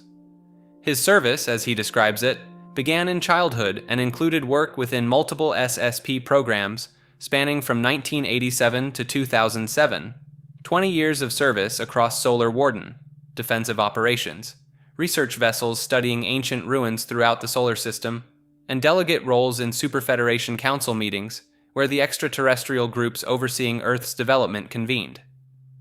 At the conclusion of this service, he was age-regressed and returned to the timeline with his memories suppressed, the memories returning in his 30s. His role in the public record began in 2014 and expanded substantially through the Cosmic Disclosure series on Gaia TV, over 200 episodes of extended interviews conducted with David Wilcock constituting the most detailed public account of alleged SSP operations, ET contact, and classified program activities available in any format. The series reached millions of subscribers and made GOODE the central reference point for the SSP research community. The specificity of his accounts is their most striking feature. He describes specific facilities, specific craft, specific beings, specific conversations, and specific geopolitical arrangements in the classified space environment with a level of detail that exceeds what a vague narrative would require. Researchers who have spent years mapping his testimony find internal consistency across hundreds of hours of interviews. The community controversy around GOODE is significant. Several figures who initially supported his testimony have withdrawn that support, citing concerns about business practices and inconsistencies. GOODE supporters attribute the opposition to coordinated efforts to undermine credible disclosure voices. Whether GOODE is accurately describing genuine experience, has been subjected to sophisticated false memory implantation, or has constructed an elaborate narrative is not determinable from the public record. Nazi Bell, Die Glocke, is the name given to a device described in documents uncovered by researcher Igor Witkowski in 2000, reportedly sourced from Polish intelligence files on wartime German research programs. What the bell was, what it did, and whether it was successfully tested remains among the most contested questions in the alternative history of the Second World War. The description from the source documents: a bell-shaped device approximately 9 feet wide and 12 to 15 feet tall, constructed of a heavy metal casing, that was tested in a specially constructed underground facility called Der Riese, the Giant, near the Wenceslaus mine in Lower Silesia, close to the Czech border. The device operated using a substance called Zerum 525, apparently a mercury-like metallic compound, spun at high speed in counter-rotating cylinders.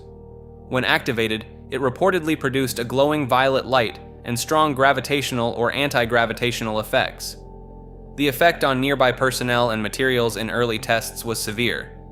Plant material died, certain materials decomposed, and personnel experienced symptoms consistent with intense radiation exposure, including spatial disorientation, vomiting, and in some cases death. 5 of 7 test scientists allegedly died in early experiments. The theoretical framework researchers have applied. The bell's described operation, counter-rotating materials, electromagnetic effects, possible torsion field generation, is consistent with the theoretical basis for anti-gravity and zero-point energy devices described in other entries on this map. Igor Witkowski, then Nick Cook, a Jane's Defense Weekly editor who investigated the bell for 2 years, and Joseph Farrell in the SS Brotherhood of the Bell each added analytical layers to the original documented account. The skeptic's position, expressed by researchers including aerospace scientist David Mira, is equally direct. No blueprints, photographs, surviving hardware, or verifiable written records have been found in the 80 years since the war. The sole source is Witkowski's document, which he was shown but not permitted to copy. What happened to the bell after the war, and whether it worked, is not on record. Project CAMELOT is the media platform that created the architecture within which SSP testimony became a field, rather than a collection of isolated individuals, and its founders chose their name with deliberate mythological intention. Kerry Cassidy and Bill Ryan founded the project in 2005 in Tintagel, England, the site associated with the Arthurian legend, an origin story about a hidden king who will return at a critical moment to restore justice, which is approximately the narrative framework within which Project CAMELOT operates. Their stated mission: to document and publicize testimony from individuals claiming insider knowledge of classified programs, extraterrestrial contact, secret space programs, advanced technology, and global conspiracies, to provide a platform for witnesses who had no other outlet. Early interviews established the format: long-form filmed conversations with self-described whistleblowers in which specific technical details, specific locations, and specific program names were elicited and recorded. Bob Dean, NATO document claims; Dan Burish, the alleged ET genetic program participant whose Project Looking Glass testimony is referenced in the adjacent entry; Henry Deacon, who described MONTAUK and Mars jump room experiences. These interviews reached audiences that had no other access to this material, and they created the expectation of the SSP research community that insider testimony could be recorded, cataloged, and cross-referenced. Bill Ryan departed around 2011. Kerry Cassidy has run the project solo since then, publishing ongoing research, interviewing new witnesses, and organizing conferences that bring together key figures in the alternative research community. Figures like Corey Goode credit earlier exposure to CAMELOT as formative to their decision to come forward publicly. The mainstream critique is consistent: no document verification, heavy reliance on unverifiable claims, and a pattern of platforming individuals whose stories shift over time. Cassidy's response is equally consistent. The witnesses are genuine. The verification problem is the disclosure problem, and a platform that applied conventional journalism standards to this material would produce no material at all. Dr. Michael Salla is the researcher who gave the field a name, exopolitics, and whose academic credentials have provided the SSP research community with its most formally credentialed public voice. Salla holds a PhD in government from the University of Queensland and held faculty positions at American University's School of International Service, the Australian National University, and George Washington University's Elliott School of International Affairs through the mid-1990s and into the 2000s. His original academic specialty was conflict resolution and international relations, a background that led him to investigate how an unacknowledged extraterrestrial presence might explain otherwise inexplicable patterns in global geopolitics and military secrecy. The analytical framework was, if the extraterrestrial presence is real, it is the most significant unacknowledged factor in every international relations question of the past 75 years. He founded the Exopolitics Institute in 2005 and published the founding text of the field, Exopolitics: Political Implications of the Extraterrestrial Presence, in 2004. Exopolitics is defined as the political study of the key actors, institutions, and processes associated with extraterrestrial life, treating the question not as a metaphysical inquiry, but as a policy and governance problem with specific institutional actors, specific agreements, and specific policy implications.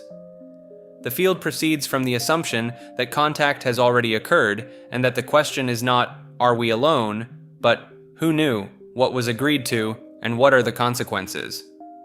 Salla has maintained the exopolitics.org website, continued producing research, and interviewed insiders and whistleblowers, most prominently Corey Goode, whose SSP testimony Salla has engaged with more seriously than any other academically credentialed researcher.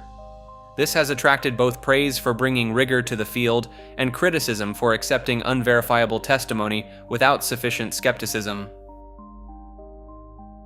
Gary McKinnon is a Scottish systems administrator who, between 2001 and 2002, conducted the largest military computer hack in US history from his home in North London using a dial-up internet connection, and who the American government subsequently spent 10 years trying to extradite, which raises the question of what exactly he found that warranted that response.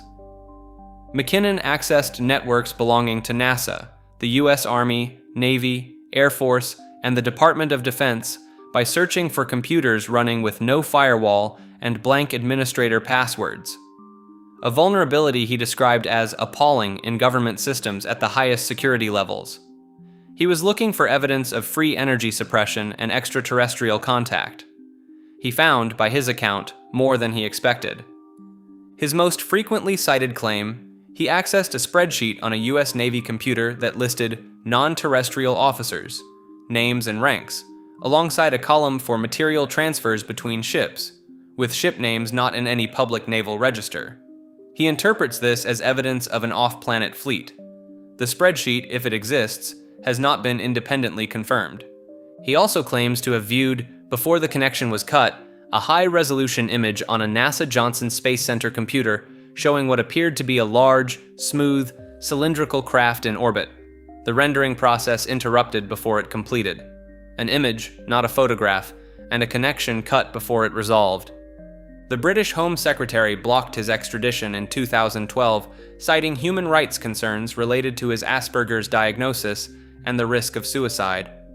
The US government's sustained, decade-long attempt to extradite someone whose physical damage to the systems was minimal is what draws the community's continued attention to what he may have actually seen.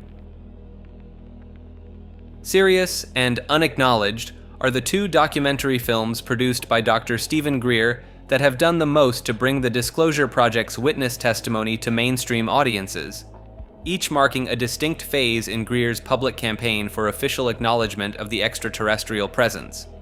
Serious, 2013, directed by Amardeep Kaleka, narrated by Thomas Jane, premiered April 22, 2013, in Los Angeles. The film draws on GREER's 2006 book, Hidden Truth, Forbidden Knowledge, and features interviews with former government and military officials providing testimony about UFO contact and classified technology. The film's most discussed element was the Atacama skeleton, a small humanoid specimen claimed as possible evidence of non-human biology. Subsequent genetic analysis established the specimen as human, with a collection of genetic abnormalities accounting for its unusual morphology. The correction did not resolve the underlying controversy about how the specimen had been presented. Unacknowledged, 2017, directed by Michael Mazzola, narrated by Giancarlo Esposito. The focus shifts to the Disclosure Project's historic files and the mechanisms by which UFO secrecy has been enforced. The film presents GREER's case that a transnational cabal has suppressed UFO and ET reality specifically to maintain control over energy systems, with disclosure representing an existential threat to the petroleum economy and to the financial structures built around energy scarcity. Approximately 80% of the witness testimony featured was claimed as never previously released publicly. Both films compile military, intelligence, and government witnesses claiming first-hand knowledge of recovered craft, reverse engineering programs, and official knowledge of ET contact that has been kept from public acknowledgement. The evidentiary standard applied to these testimonies is a source of ongoing debate between researchers who find the pattern of corroborating accounts compelling and critics who note the absence of physical documentation. The films have been significant less as definitive evidence than as vectors. They translated classified witness testimony into a format accessible to audiences who would not otherwise engage with the primary source material. Full Disclosure Project refers to a specific faction within the awakening and disclosure community that distinguishes itself from partial disclosure. The argument that the controlled release of limited ET contact information by official channels is designed to permanently prevent the release of deeper truths about the SSP, Inner Earth, and ancient history that would transform human civilization if known. The distinction matters in the framework. Partial disclosure is described as an agreement to release, through controlled leaks, soft disclosure media, and eventually official acknowledgement, the existence of basic ET contact and limited technological exchange, while permanently classifying the existence of the full secret space program, the inner Earth civilizations, the ancient pre-Adamite history, and the off-planet human slave trade. The UAP information released since 2017, associated with figures including Luis Elizondo and Christopher Mellon, represents partial disclosure in progress. The 2025 documentary The Age of Disclosure, featuring former government officials asserting that non-human intelligence has been present on Earth and subject to a decades-long cover-up, represents the current leading edge of this managed release.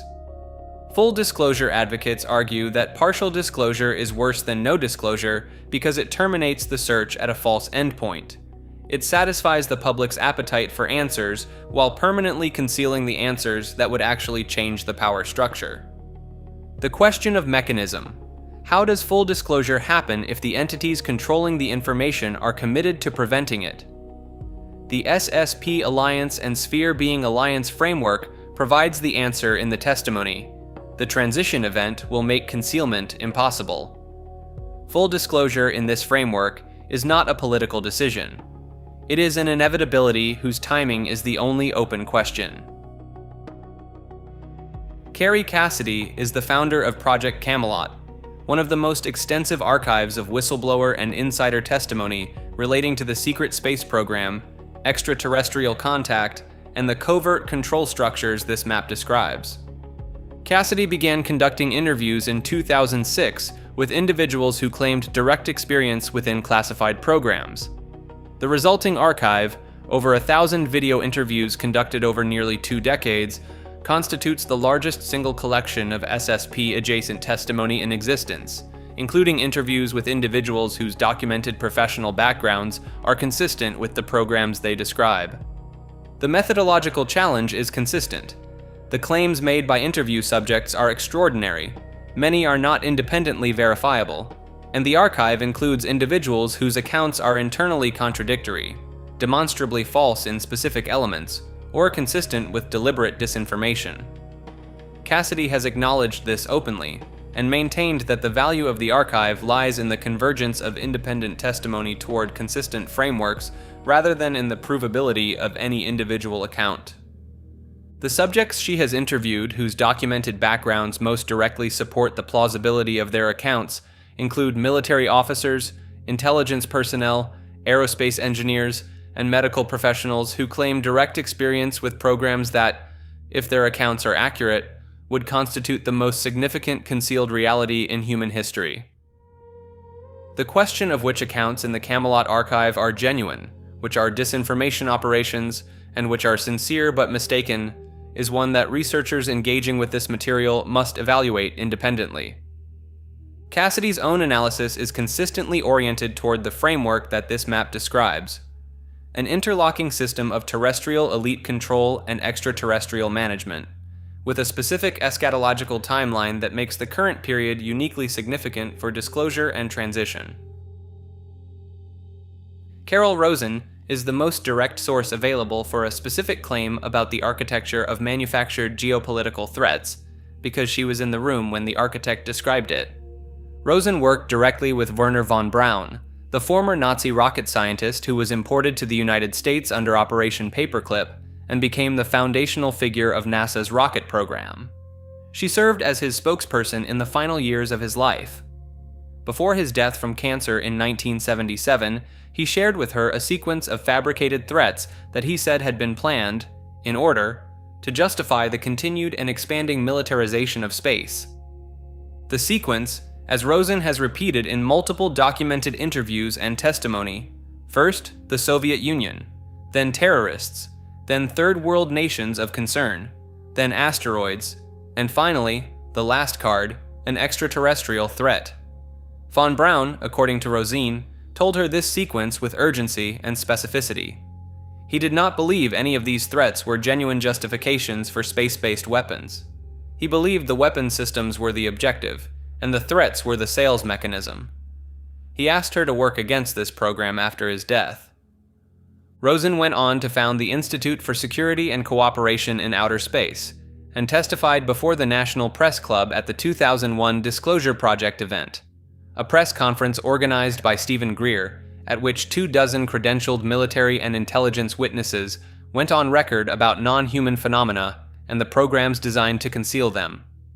The sequence von Braun described is worth examining against the geopolitical timeline that followed. The communist threat ran through 1991. The terrorist threat arrived on schedule in 2001. The rogue state framing followed. Asteroid detection programs with potential dual-use applications are currently active and funded.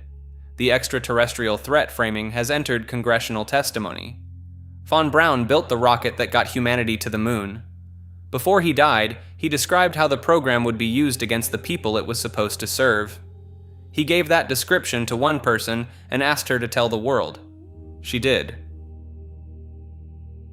USAP, Unacknowledged Special Access Program, is the specific security classification designation for the most restricted category of classified government programs, projects whose existence is not merely classified, but is specifically denied to all but a very narrow group of cleared individuals, including denial to the president, to congressional oversight committees, and to all normal classification review processes.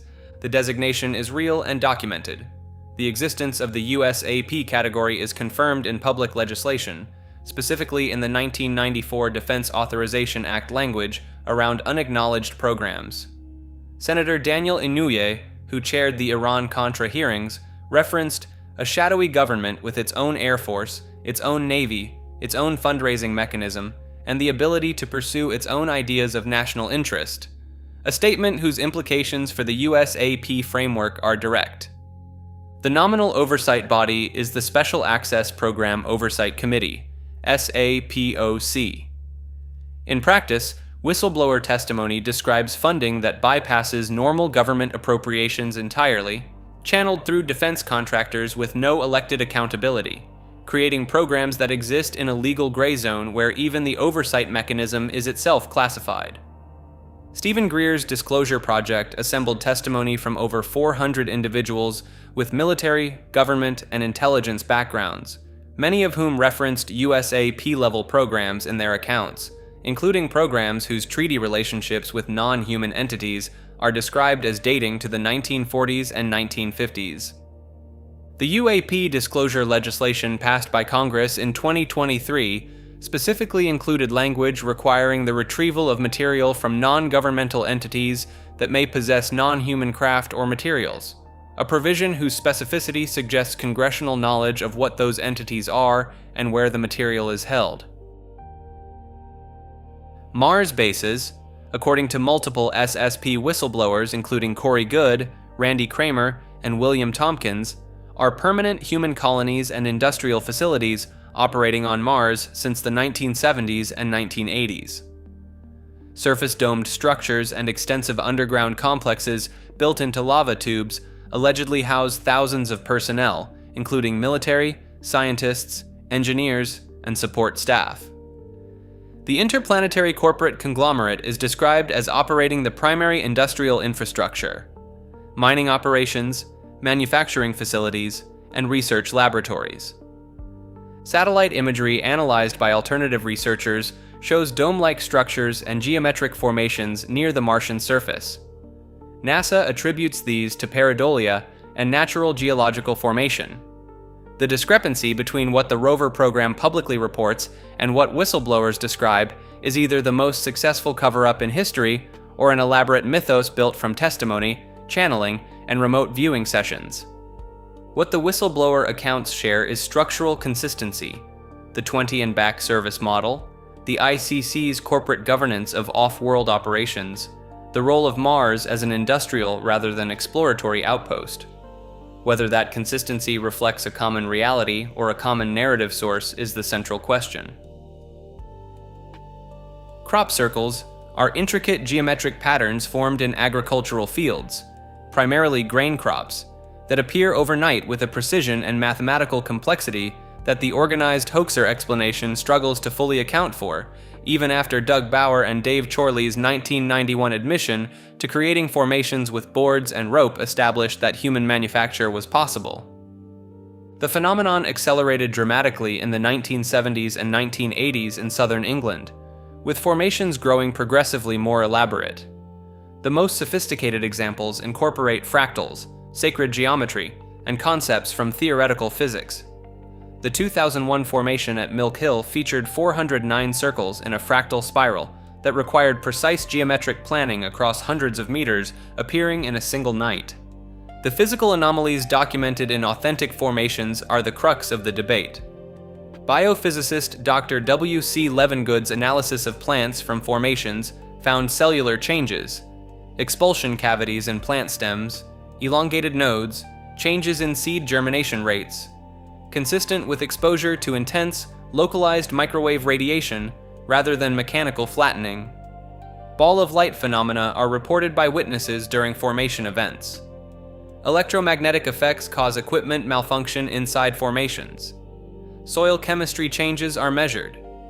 These anomalies distinguish genuine formations from the crude replications that hoaxers have demonstrated on camera. Researchers distinguish between the hoaxes, which are real, abundant, and sometimes skillfully executed, and formations exhibiting the physical anomalies that boards and rope cannot produce. The theories for the authentic formations: natural plasma vortex phenomena, extraterrestrial communication attempting to transmit mathematical and cosmological information, or interdimensional entities creating visual language. The formation at Chilbolton in 2001, which appeared to respond directly to the 1974 Arecibo message, is among the most discussed in this context.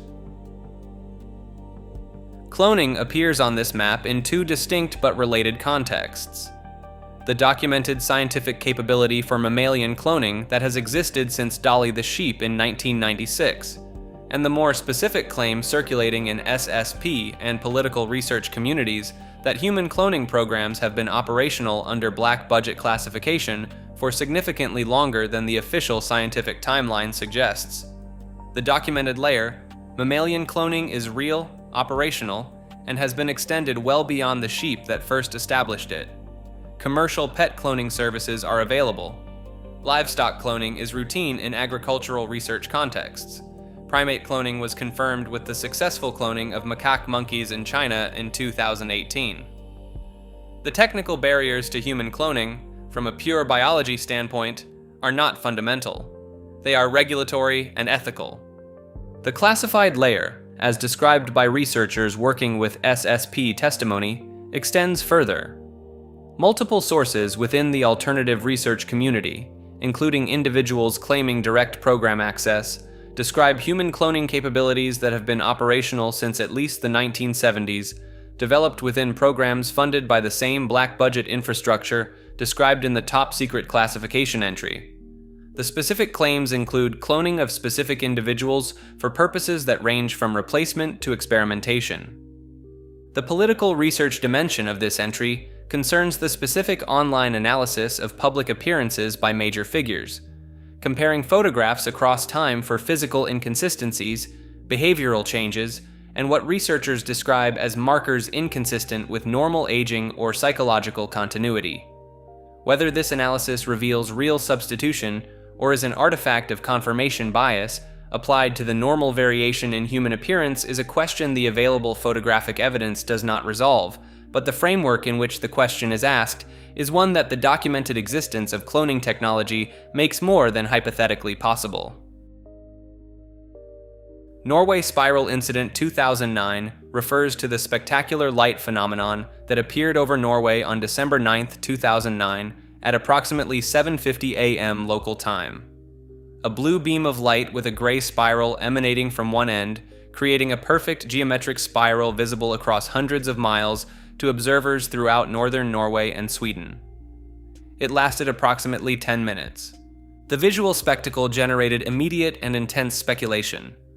UFO presence, a wormhole opening, or a connection to Large Hadron Collider experiments in Switzerland. The geometry was so precise and the scale so vast that conventional explanations appeared inadequate to many observers. On December 10th, the Russian Defense Ministry confirmed a Bulava missile test had failed, with malfunction occurring in the third stage of trajectory.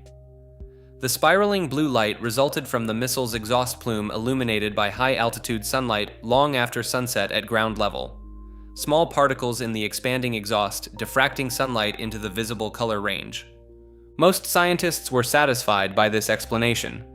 Some researchers continue questioning whether the timing, location, and geometric precision of the spiral could result solely from the described missile failure, noting that a failing rocket produces a spiral of that mathematical perfection only under very specific conditions, and asking what the actual test objective was.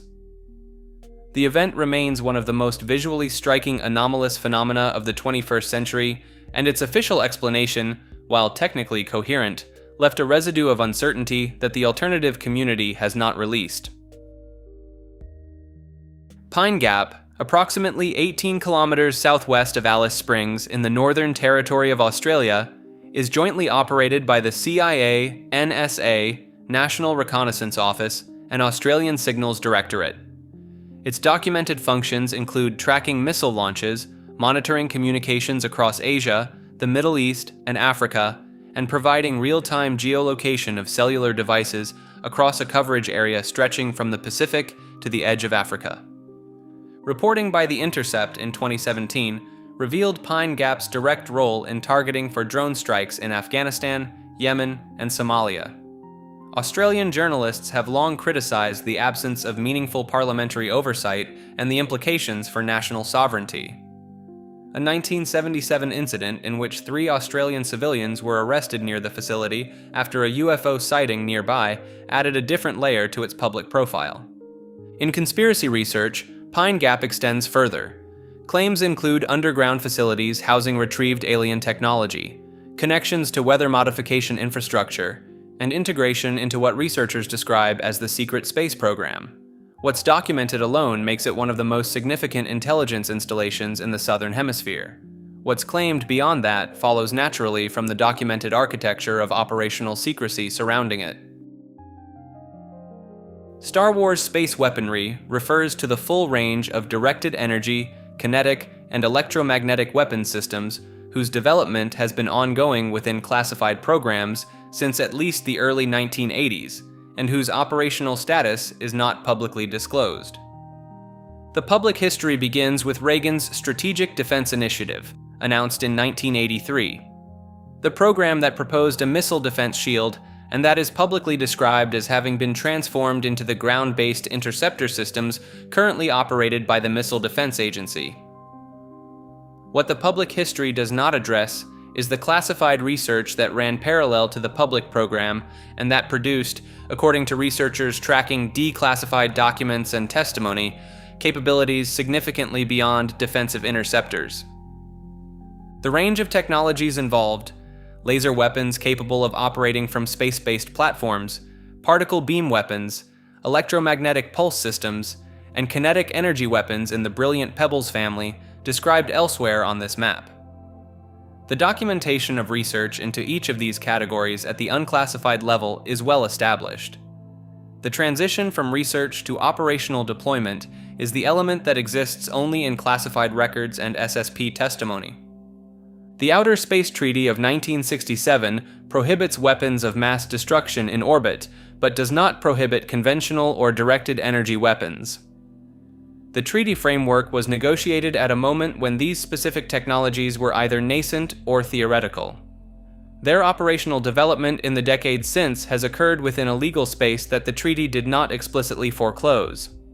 The strategic implication, a nation that has achieved operational space-based weapons capability, possesses a decisive global military advantage that it can exercise without attribution, without international response, and without the diplomatic consequences that would follow conventional military action, is the reason such a capability would be maintained in deepest classification if it existed. Secret Space Program researchers refers to the network of journalists, authors, filmmakers, and investigators who have assembled the SSP testimonies and the historical record into a coherent body of research, a field that operates entirely outside academic and institutional frameworks. Michael Salla founded the Exopolitics Institute and has written extensively on the political dimensions of extraterrestrial contact, treating the existence of non-human intelligence and its relationship to Earth governments not as a metaphysical question, but as a geopolitical one with specific institutional actors, specific agreements, and specific policy implications. His research methodology, treating SSP testimony with the same analytical seriousness applied to conventional intelligence community sources, has been dismissed by mainstream journalists and taken seriously by a sustained readership. David Wilcock brought the SSP framework to a significantly larger audience through his books, The Source Field Investigations, The Synchronicity Key, and his extensive interview work with Corey Goode. Wilcock's synthesis of SSP material with the Law of One framework, consciousness research, and mainstream physics represents the broadest integration attempt in the field. Joseph Farrell's approach is more historically grounded. His research into the Nazi occult and advanced technology programs, the continuity of those programs through Operation Paperclip, and into the American classified research establishment, and the financial architecture that sustained them, represents a documentable historical argument for at least the human dimensions of the SSP framework. His books, including Reich of the Black Sun and Saucers, Swastikas and Psyops, deal with verifiable historical documentation more than testimony. Linda Moulton Howe, an Emmy Award-winning journalist, has conducted decades of fieldwork on UAP incidents, animal mutilation cases, crop circle formations, and whistleblower testimony, providing one of the most documented archives in the field.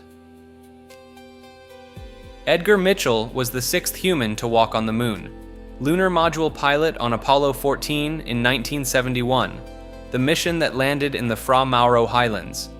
His academic credentials were exceptional: a BS from Carnegie Mellon, a second bachelor's from the Naval Postgraduate School, a SCD in Aeronautics and Astronautics from MIT. What Mitchell is remembered for in this map's context began on the return journey from the Moon. During transit, he experienced what he later described as a Savakalpa Samadhi, a profound, non-ordinary state in which he perceived the universe as conscious, interconnected, and fundamentally alive. The experience transformed his worldview completely. He returned to Earth and founded the Institute of Noetic Sciences, IONS, in Palo Alto in 1973, dedicating the remainder of his career to scientific research into consciousness, ESP, remote viewing, and phenomena that challenge the materialist model of mind.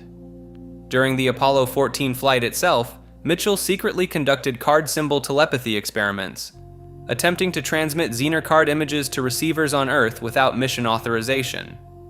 He published the results afterward, generating both scientific interest and controversy.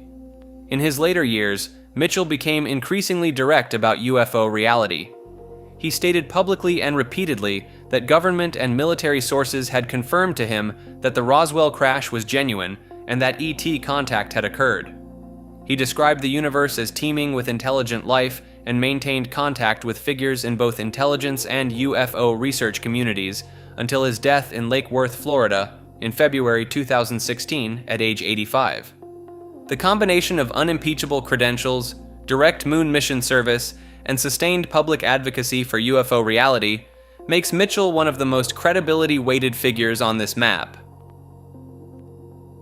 John Lear is the figure who, more than perhaps any other single person, assembled the foundational narrative of the alien government treaty conspiracy in its modern form, and his biography gave it a credibility that pure theorists could not provide.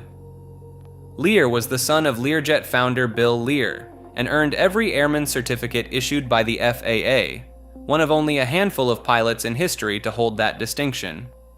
He set world speed records in Learjets and flew covert missions for the CIA under Air America in Southeast Asia during the Vietnam War. His aviation credentials were, by any measure, real.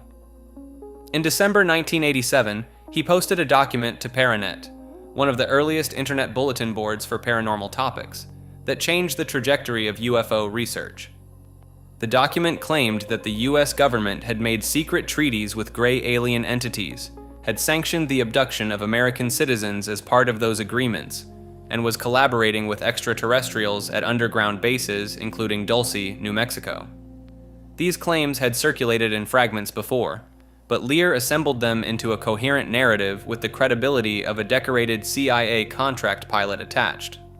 The document circulated widely and became foundational to what became known as the Alien Government Treaty Conspiracy, the framework within which most subsequent SSP testimony has been understood.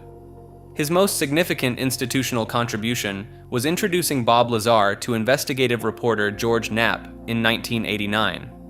Lazar's subsequent claims about reverse engineering alien spacecraft at Area 51's S4 facility became the most discussed specific SSP testimony of the following decade, and Lear's role in bringing that testimony to light positioned him as the primary gateway through which classified program claims entered mainstream UFO research.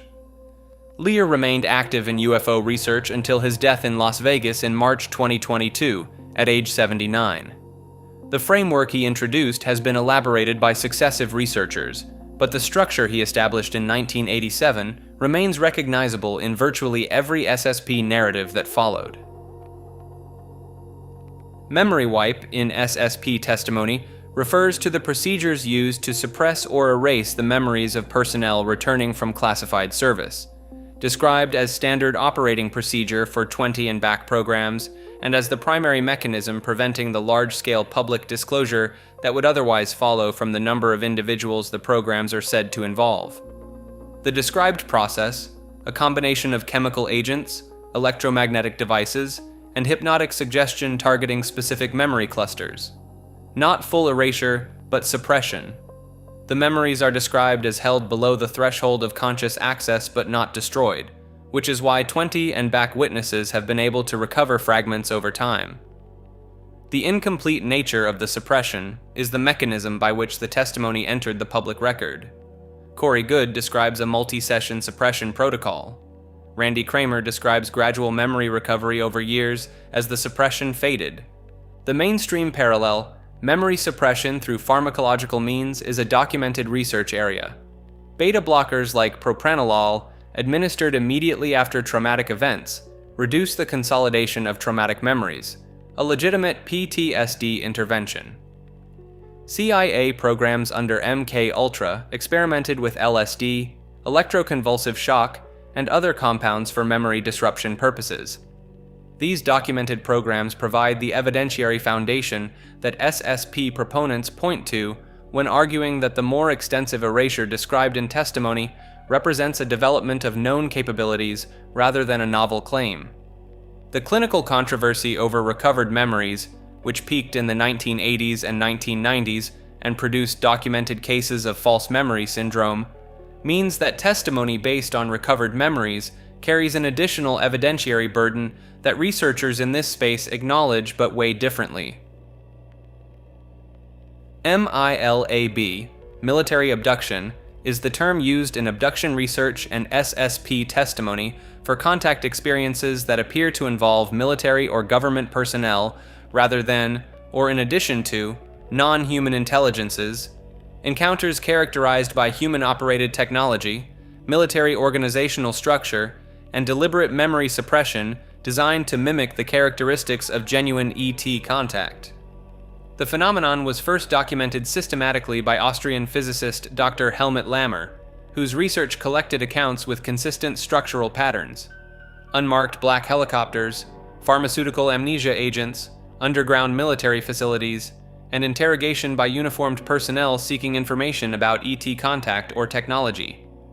Researchers Melinda Leslie and Leah Haley have since compiled over 80 testimonies with similar characteristics.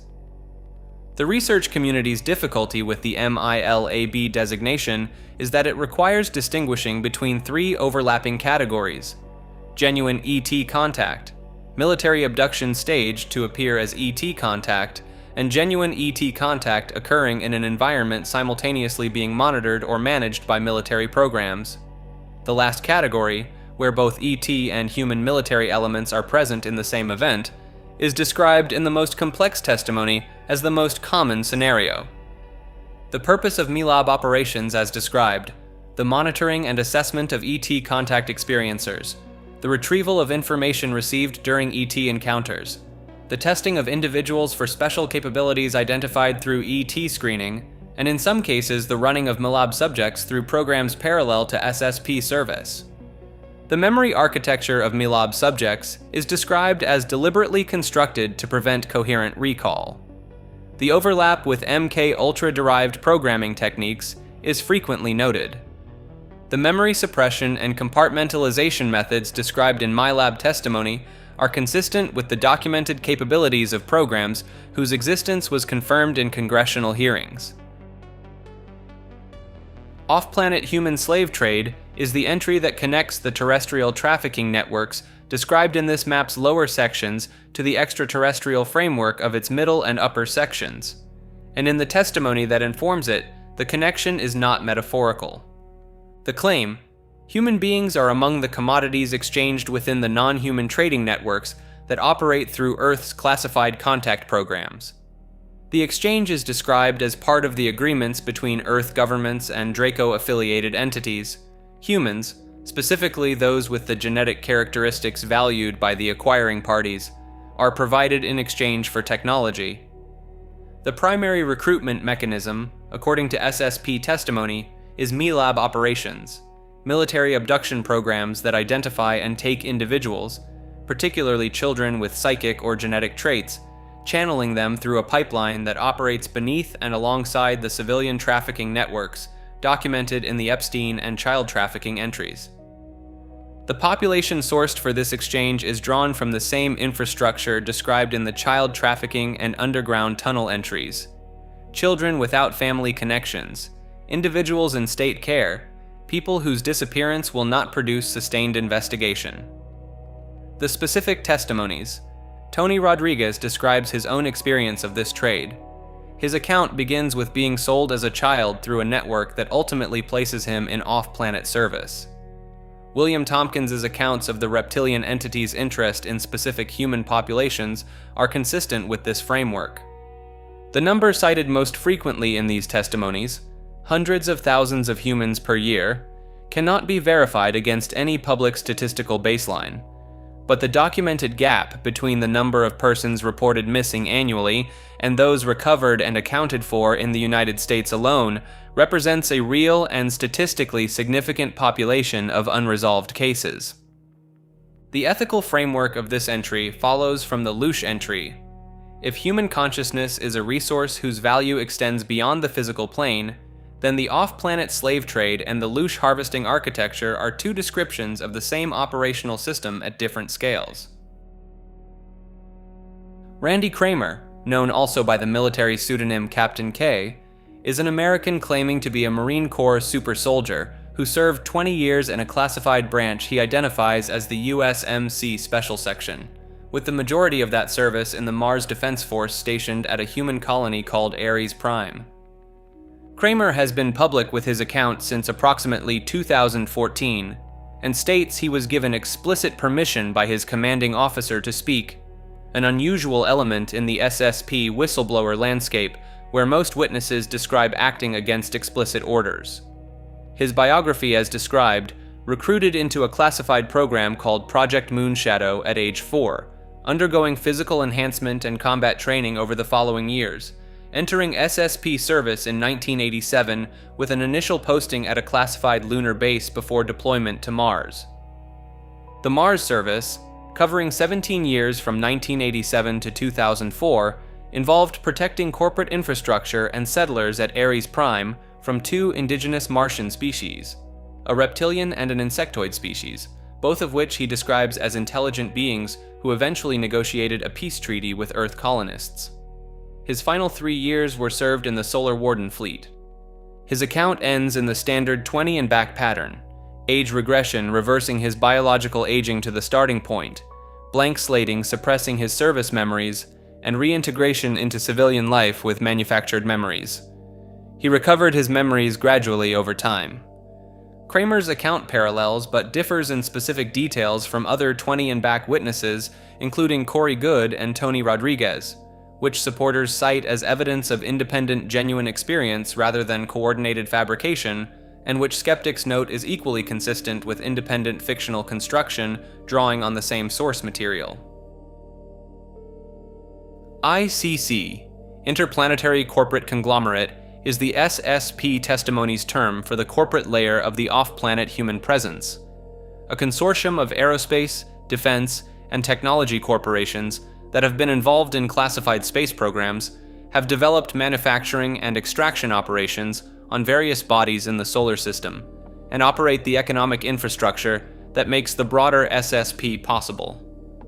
In Corey Goode's testimony, the ICC operates over 100 colonies, bases, and industrial facilities on the Moon, the main asteroid belt, Mars, and several other moons and bodies, in addition to free-floating space stations with regular spacecraft docking capacity. The organization functions essentially as a breakaway cosmic corporation, independently of surface Earth governments, while maintaining secret partnerships with Earth-based multinationals and military-industrial entities. It has ongoing trade agreements with approximately 900 extraterrestrial civilizations, with Earth's primary trade goods including genetic material, raw resources, and manufactured technology components. The ICC's relationship to the visible aerospace industry is, in this framework, one of compartmentalization. The public-facing divisions of major defense contractors develop acknowledged systems. The classified divisions, funded through the black budget and additional revenue streams not visible in public financial reporting, develop and operate the actual advanced systems whose existence is not acknowledged. The corporate structure of the ICC, as described in testimony, prioritizes profit and technological development above any humanitarian consideration. The use of human labor in off-planet facilities, drawn from the population described in the off-planet human slave trade entry, is, in this account, an ICC operational practice that has continued across multiple administrations without oversight from any elected body. The connection to the visible corporate world that this map implies, the same institutions that appear in BlackRock, Vanguard, and State Street's ownership tables, the defense contractors, the technology companies, the financial infrastructure, may represent the visible surface of an economic system whose actual scale and operations extend considerably beyond what is reported in public financial disclosures.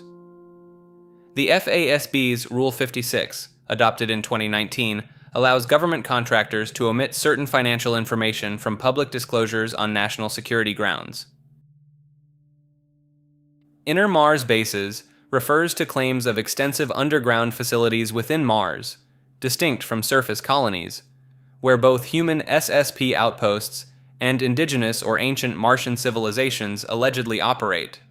GOODE described encountering remnants of an ancient Martian civilization living deep underground, insectoid and reptilian beings who survived catastrophic surface events hundreds of thousands of years ago. Human SSP personnel are said to avoid the deeper interior regions to prevent conflict with these beings.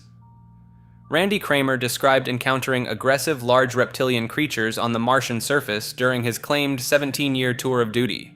The scientific parallel is real. Mars almost certainly has extensive lava tube systems, some potentially large enough to shelter future human habitats from radiation and extreme temperatures. NASA and ESA actively study subsurface Martian voids as a genuinely viable approach to long-duration human habitation. The distinction between scientifically plausible, large subsurface geological voids and the conspiracy claim, currently inhabited by humans or indigenous Martians, is the gap the testimony occupies. Satellite imagery analyzed by alternative researchers shows features interpreted as dome structures and apparent tunnel entrances. NASA attributes these to pareidolia and natural geological formation. Whether the convergence of known lava tube science and whistleblower testimony represents confirmation or coincidence depends on how much weight you assign to testimony that cannot be independently verified. Breakaway group, or breakaway civilization, is the concept developed most rigorously by historian and researcher Richard Dolan to describe the logical endpoint of the classified technology programs and black budget operations that the rest of this map documents. A human group that has gained access to technology so advanced and maintained its secrecy so completely that it has effectively separated from the rest of humanity and is pursuing its own trajectory. The argument's structure: black budget programs have consumed trillions of dollars over decades in ways that bypass congressional oversight. Much of that spending has been directed toward aerospace, materials science, and propulsion research, whose outputs have never appeared in the commercial or military mainstream. If even a portion of the ET technology reverse engineering claimed by multiple insider testimonies is accurate, the resulting technological advantage over the public sector would be measured not in years, but in generations. A group with that advantage, operating in complete secrecy and with sufficient resources, would, over sufficient time, develop the institutional independence of a separate civilization. The infrastructure described in various whistleblower testimonies: Antarctic bases potentially utilizing pre-Adamite infrastructure, deep underground military bases, DOMs, numbering in the hundreds across the United States, lunar and Martian installations, asteroid mining operations providing resource independence from Earth's surface economy. The control mechanisms, infiltration of governments and regulatory bodies, monopolization of advanced technology that never reaches public commercialization, and manipulation of financial systems to maintain resource extraction from the surface population. What the framework explains: the missing Pentagon budget trillions documented by forensic economist Catherine Austin Fitts and others, suppressed energy technologies that appear in patent records but never in products, UFO sightings that may represent human-built craft rather than ET visitors, and the persistence of petroleum dependence in a world where alternative energy physics has been demonstrated in classified settings. The unfalsifiability problem is real. Absence of evidence is interpreted as proof of concealment, which makes the claim structurally resistant to disproof. Dolan acknowledges this, but argues that the evidentiary accumulation, from budget anomalies, patent records, whistleblower accounts, and physical material, is sufficient to treat the concept as a serious hypothesis rather than pure speculation. Emery Smith is a former U.S. Air Force surgical technologist who became one of the most specific whistleblowers in the SSP disclosure community, not describing programs from a management or policy perspective, but from the position of someone who claims to have done the physical work of biological analysis on recovered materials. Smith served in the USAF from 1990, stationed initially at Lackland AFB, trained as a surgical technologist and surgical first assist, later working as a contractor at Sandia National Laboratories and Los Alamos National Laboratory. His specific claim, while working at a classified underground facility beneath Kirtland Air Force Base in New Mexico, he was recruited to analyze biological tissue samples of extraterrestrial origin. He states that over the course of his classified work, he examined tissue from over 3,000 different alleged ET species, witnessed recovered craft, and participated in autopsies of non-human entities. Personnel working in the facility were compartmentalized, sedated during transport, and subjected to memory suppression through chemical means. Smith's additional testimony covers classified medical technology, specifically med beds, regeneration devices he describes as reverse-engineered from ET technology, capable of healing injuries and reversing biological aging rapidly. He has described these in considerable detail in interviews and at conferences. He appeared in Stephen Greer's documentary Sirius, and has co-hosted content on Gaia with David Wilcock and Corey Goode. None of his specific claims have been independently verified, and no corroborating documentation has been publicly produced. His significance in the disclosure community is as one of the most technically specific witnesses. If his testimony is accurate, the implications for medicine and biology are as significant as the implications for exopolitics. Human/ET hybrid cloning is the entry that connects the genetic intervention hypothesis, the proposition that humanity's genetic heritage includes non-human contributions, to the contemporary classified programs, including the cloning technology described in adjacent entries. The most systematic documentation of the hybridization claim within mainstream UFO research comes from Bud Hopkins and Dr. David Jacobs, who between the 1980s and 2000s compiled hundreds of hypnosis-assisted accounts from alleged abductees describing reproductive procedures, embryo harvesting, and encounters with apparent hybrid offspring. Jacobs, a Temple University historian and the more academic of the two, described a multi-stage process in which increasingly human-appearing hybrids, he called them hybrids, were ultimately said to be prepared for integration into human society. His research drew significant criticism for its reliance on hypnotic regression, a methodology known to be susceptible to false memory creation. The accounts he collected were nonetheless internally consistent in ways that impressed some researchers and alarmed others. The ancient genetic intervention framework draws on Zecharia Sitchin's translations of Sumerian texts, described in the Anunnaki entries, and on the work of researchers including Lloyd Pye, who examined the Star Child skull, a physical specimen found in Mexico with unusual bone density, cranial morphology, and mitochondrial DNA that preliminary testing found difficult to assign to known human ancestry. The full genetic analysis was never completed due to funding limitations before Pye's death in 2013. The Rh- entry earlier in this section is understood within this framework as a marker, the persistence of non-human genetic material across human populations through bloodlines that have been historically tracked by the institutions described in this map's lower sections. The specific attention to bloodline in aristocratic and royal tradition, an attention that has no fully satisfying conventional explanation, is interpreted as the visible surface of a much longer program of genetic heritage management. The ethical dimension. If any version of the genetic intervention hypothesis is accurate, the question of what human beings actually are, and who has been managing the information about that question, becomes the most consequential open question in history. Janet Airlines Las Vegas is the informal name for the unmarked white aircraft with a distinctive red stripe that operate out of a classified terminal at Las Vegas's McCarran International Airport, transporting workers to and from classified facilities in the Nevada desert, primarily Area 51 at Groom Lake, on a daily schedule that can be tracked despite never being officially acknowledged. The airline's existence is an open secret. Plane spotters have documented its fleet of Boeing 737s, flight trackers have traced its routes, and investigative journalists have published accounts of its operations. The Janet designation, sometimes backronym as just another non-existent terminal, appears in flight records as referring to the contractor-operated service. ACOM and the previous holder EG&G have been identified as operators. The facility it serves most prominently, Area 51, has been officially acknowledged by the CIA since 2013, primarily as the test site for the U-2 and SR-71 reconnaissance aircraft. What the alternative community focuses on is the persistent gap between what has been officially acknowledged and what the testimony of base workers, former employees, and the architecture of the secrecy itself suggests is housed there.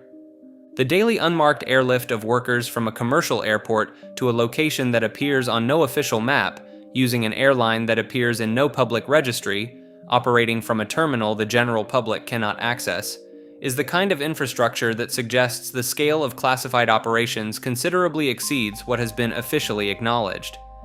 The number of people commuting daily to Area 51 implies an operation too large to be about any single aircraft program. The Janet route is, in this framework, the most visible thread of the secret space program's logistical tale. Jump Gate to Mars is the entry that most people will treat as the ceiling of credibility in this section of the map, which makes it worth examining what is actually claimed and by whom. The claim originates primarily with the testimony of two individuals, Michael Relf and Andrew Basiago. Relf, a former US serviceman, published an account in 2000 describing a 20-year covert assignment on Mars beginning in 1976, conducted through a teleportation program that allowed instantaneous transit between Earth and a classified Martian installation. Basiago, an attorney, has publicly described participation as a child in a DARPA project called Project Pegasus, which he claims involved both time travel and teleportation, including jumps to Mars. Basiago has run for president and has given testimony to multiple alternative media platforms in extensive detail. The adjacent claim that Barack Obama, then known in the program as Barry Soetoro, visited Mars as a young man through the same program, circulated widely in 2012 and was explicitly denied by the White House, making it the only element of this testimony that received an official government response. The framing on this map connects to the broader secret space program architecture. The proposition that the human presence in space significantly exceeds public disclosure, that the technology enabling that presence was reverse engineered from recovered non-human craft, and that installations exist on bodies within the solar system that are operated by entities with no public accountability. Mars features most prominently in this framework because of the anomalies visible in publicly available NASA imagery, structures, formations, and atmospheric conditions that some researchers argue are inconsistent with the dead, airless environment officially described. NASA's own data shows that Mars once had liquid water, a thicker atmosphere, and a magnetic field. What changed, when, and whether anything preceded or survived that change is a question whose official answer, gradual atmospheric erosion over billions of years, does not fully account for all the anomalies researchers have identified in the surface record. Positive defectors is the term applied in SSP research communities to individuals from within classified military programs, intelligence agencies, or off-planet operations who have broken from their oaths of secrecy, not for legal immunity or whistleblower protection, but out of moral necessity. The mainstream whistleblower tradition establishes the precedent. Daniel Ellsberg released the Pentagon Papers at enormous personal risk because he concluded that the public's right to know outweighed his obligation of secrecy. Edward Snowden disclosed NSA mass surveillance programs, accepting permanent exile as the consequence. Chelsea Manning released documentation of war crimes and served years of imprisonment. These cases demonstrate that classified programs do harbor information of profound public interest and that individuals within them do sometimes defect at significant personal cost. In SSP-specific research, positive defectors describes a more extreme version of this dynamic. Personnel from programs including the Dark Fleet, ICC operations, and MyLab-connected facilities who, after years or decades of service in classified off-world operations, chose to come forward describing what they witnessed: slave labor conditions, genetic experimentation, systematic psychological suppression, and crimes against human populations that have no corresponding mechanism for public accountability. The framing of positive in this context carries a specific meaning from the SSP testimony tradition: alignment with the service to others polarity described in the Law of One framework, as opposed to the service to self-orientation attributed to the programs these individuals left. The decision to defect is described not only as legally and physically dangerous, but as a spiritual choice, the selection of conscience over the institutional loyalty that classified environments are specifically designed to cultivate. What the positive defector narrative produces for the research community is a moral framework around disclosure. The testimony is presented not as information leaking, but as witnesses refusing to remain complicit. Secret ET base off Venus occupies a marginal position even within SSP narratives, drawing primarily on 1950s contactee accounts and certain whistleblower claims. The early contactee tradition, particularly George Adamski's accounts of benevolent Nordics from Venus communicating messages of peace, established Venus as the iconic source of friendly extraterrestrial contact. On Venus's surface, those accounts don't survive physics: surface temperatures of approximately 465 degrees Celsius, atmospheric pressure 92 times Earth's, sulfuric acid clouds. What modern science has noted: at 50 to 60 kilometers altitude in Venus's atmosphere, temperatures and pressures are remarkably Earth-like. NASA has genuinely proposed atmospheric Venusian colonies as theoretically more feasible than Mars' surface habitation. Venus remains the least explored of the inner planets in recent decades. No lander has survived more than 2 hours on the surface. NASA's Da Vinci Plus and Veritas missions are planned for the late 2020s. Corey Goode and other SSP figures have briefly referenced a Venusian presence in the context of the solar system's broader extraterrestrial geography, though Venus features far less prominently than Mars or the Moon in their accounts. The atmospheric habitability window is the most interesting detail, and the fact that it has been known for decades without producing a serious exploration mission is its own unanswered question. ET Tech refers to the claim that governments, primarily the United States, possess crashed alien spacecraft and have secretly reverse-engineered their technology, producing advances that were introduced into public and commercial use while concealing their actual origin. Bob Lazar has claimed since 1989 to have worked at Area 51's S4 section on a classified project reverse-engineering alien propulsion systems. His educational and employment claims contain documented inconsistencies, and he has provided no physical evidence. Alleged reverse-engineered technologies include fiber optics, microchips, lasers, Kevlar, and night vision, all of which have documented human invention histories. A 2024 Pentagon report concluded there is no verifiable evidence that the US government or private companies have access to or have been reverse engineering extraterrestrial technology. The US considered a formal reverse engineering program in the 2000s, but rejected the proposal for lacking merit. The framework persists for reasons beyond the specific claims.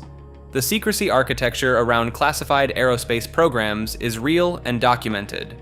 The gap between publicly acknowledged technology and what classified programs produce has historically been decades, and the speed of certain 20th century technological transitions, transistors to microchips to integrated circuits in roughly 20 years, invites questions about whether the acceleration had any inputs beyond incremental human research.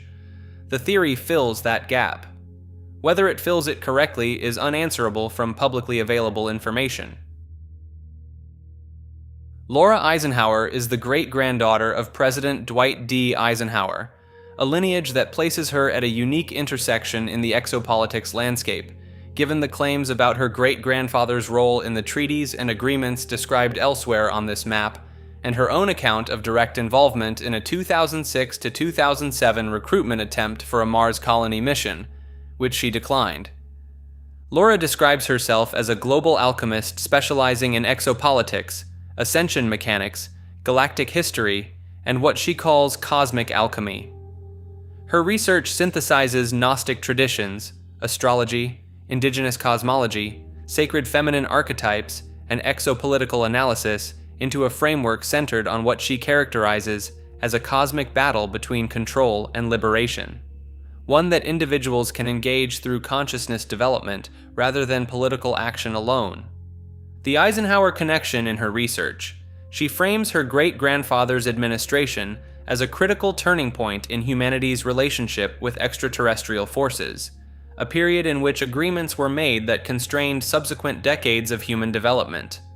Her own recruitment attempt, the specific nature of which she has described in interviews as involving a sophisticated effort to convince her to join what was presented as a survival colony, she declined specifically to pursue her earthly mission rather than participate in what she characterized as a control structure operating off-world. Her authored work includes Awakening the Truth Frequency, and she is a regular presenter at Contact in the Desert and the Conscious Life Expo. Her framing is consistently oriented toward spiritual sovereignty and personal empowerment rather than victimhood, an emphasis she has described as a deliberate counter to the helplessness narratives that she argues serve the control structures the awakening community aims to dismantle. Offensive space fleet refers to military space forces alleged to be conducting active combat operations and territorial expansion far beyond Earth's orbit. The distinction within SSP narratives is between Solar Warden's primarily defensive posture and offensive fleet operations that allegedly include preemptive strikes against Draco installations, participation in Galactic Alliance military campaigns, resource acquisition, and enforcement of human territorial claims on asteroids and strategic positions. Gary McKinnon's 2001 to 2002 hacking of U.S. military computers, for which he faced potential extradition and decades of legal proceedings, revealed references to non-terrestrial officers and fleet-to-fleet transfers, suggesting organized space forces with rank structures and logistics chains operating in space. Personnel descriptions include career Space Force officers who have never served on Earth, recruited from conventional military branches, alongside multi-generational families living entirely in off-world colonies. The existence of offensive capabilities, if accurate, raises a specific question about democratic governance that cannot be answered within the standard disclosure framework. If humanity has been conducting undeclared interstellar warfare using resources drawn from national budgets, the populations funding those operations have never been consulted, informed, or given any mechanism to object.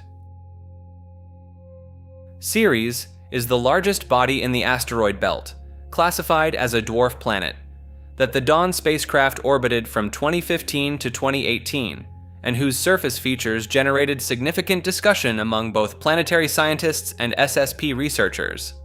The documented anomalies: the Occator crater on Ceres contains bright spots, areas of highly reflective material, that the Dawn science team ultimately identified as deposits of sodium carbonate, a salt.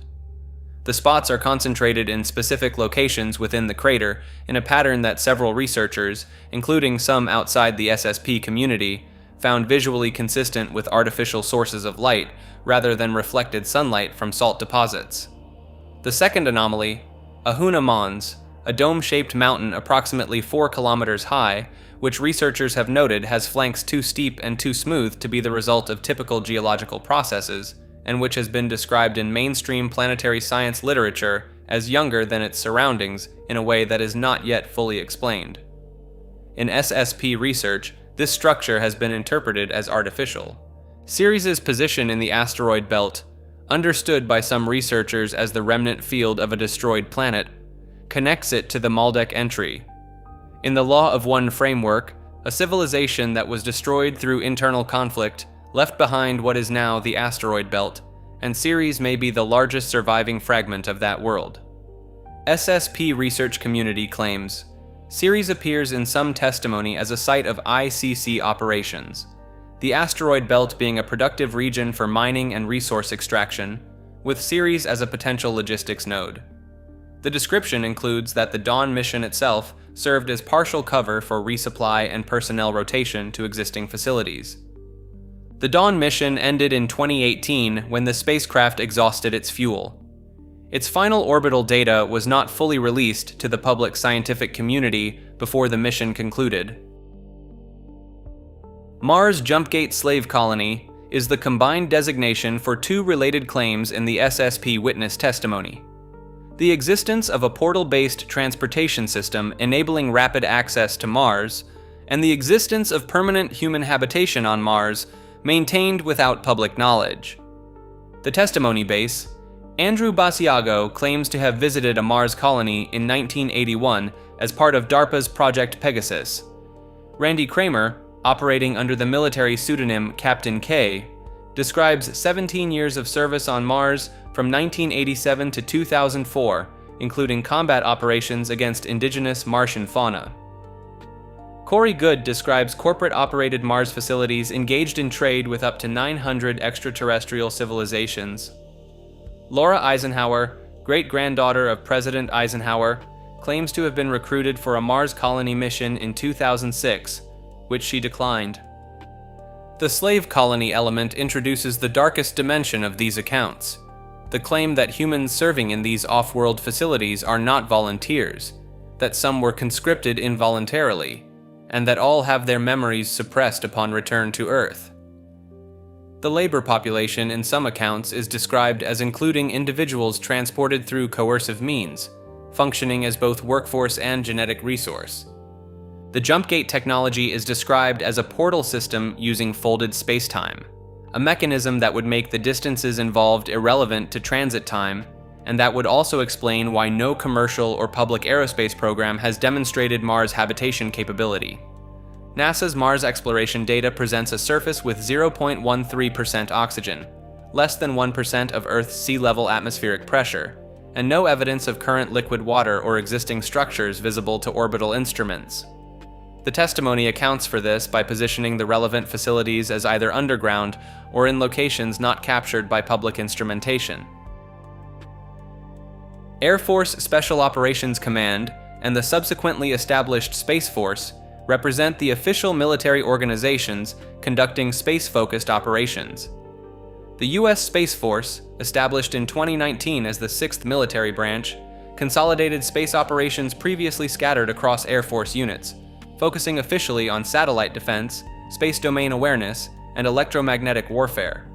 Its existence is the first public acknowledgement that space is a military domain, a significant framing shift from the civilian language of NASA exploration. Secret Space Program researchers claim AFSOC maintains unacknowledged units operating advanced aerospace craft, coordinating with Naval Space Fleet operations, and maintaining personnel rotations to off-planet facilities including lunar bases and Mars colonies. These alleged black operations involve pilot training for anti-gravity craft at classified locations, rapid response teams for UAP retrieval and crash site containment, and liaison positions with extraterrestrial groups under joint operational agreements. The official Space Force mission emphasizes satellite protection and deterrence. SSP testimony describes combat engagements beyond Earth orbit, asteroid mining security operations, and defense of solar system infrastructure against hostile forces. The overlap between what the Space Force publicly acknowledges and what SSP testimony describes is impossible to measure. But the creation of a dedicated military space branch, while the Pentagon simultaneously acknowledged UAP retrieval programs and non-human craft testimony, suggests the institutional infrastructure for something beyond orbital satellite management is being established. Dark Mission: The Secret History of NASA is the 2007 book co-authored by Richard C. Hoagland and Mike Barra that became a New York Times bestseller by presenting the most sustained and detailed public case that NASA has concealed evidence of ancient extraterrestrial civilizations on the Moon and Mars, while also operating under the influence of occult secret societies from its founding. Hoagland's background gives the book a specific perspective. He served as curator of astronomy and space science at the Springfield Museum in Springfield, Massachusetts, and was Walter Cronkite's science advisor during CBS's Apollo coverage.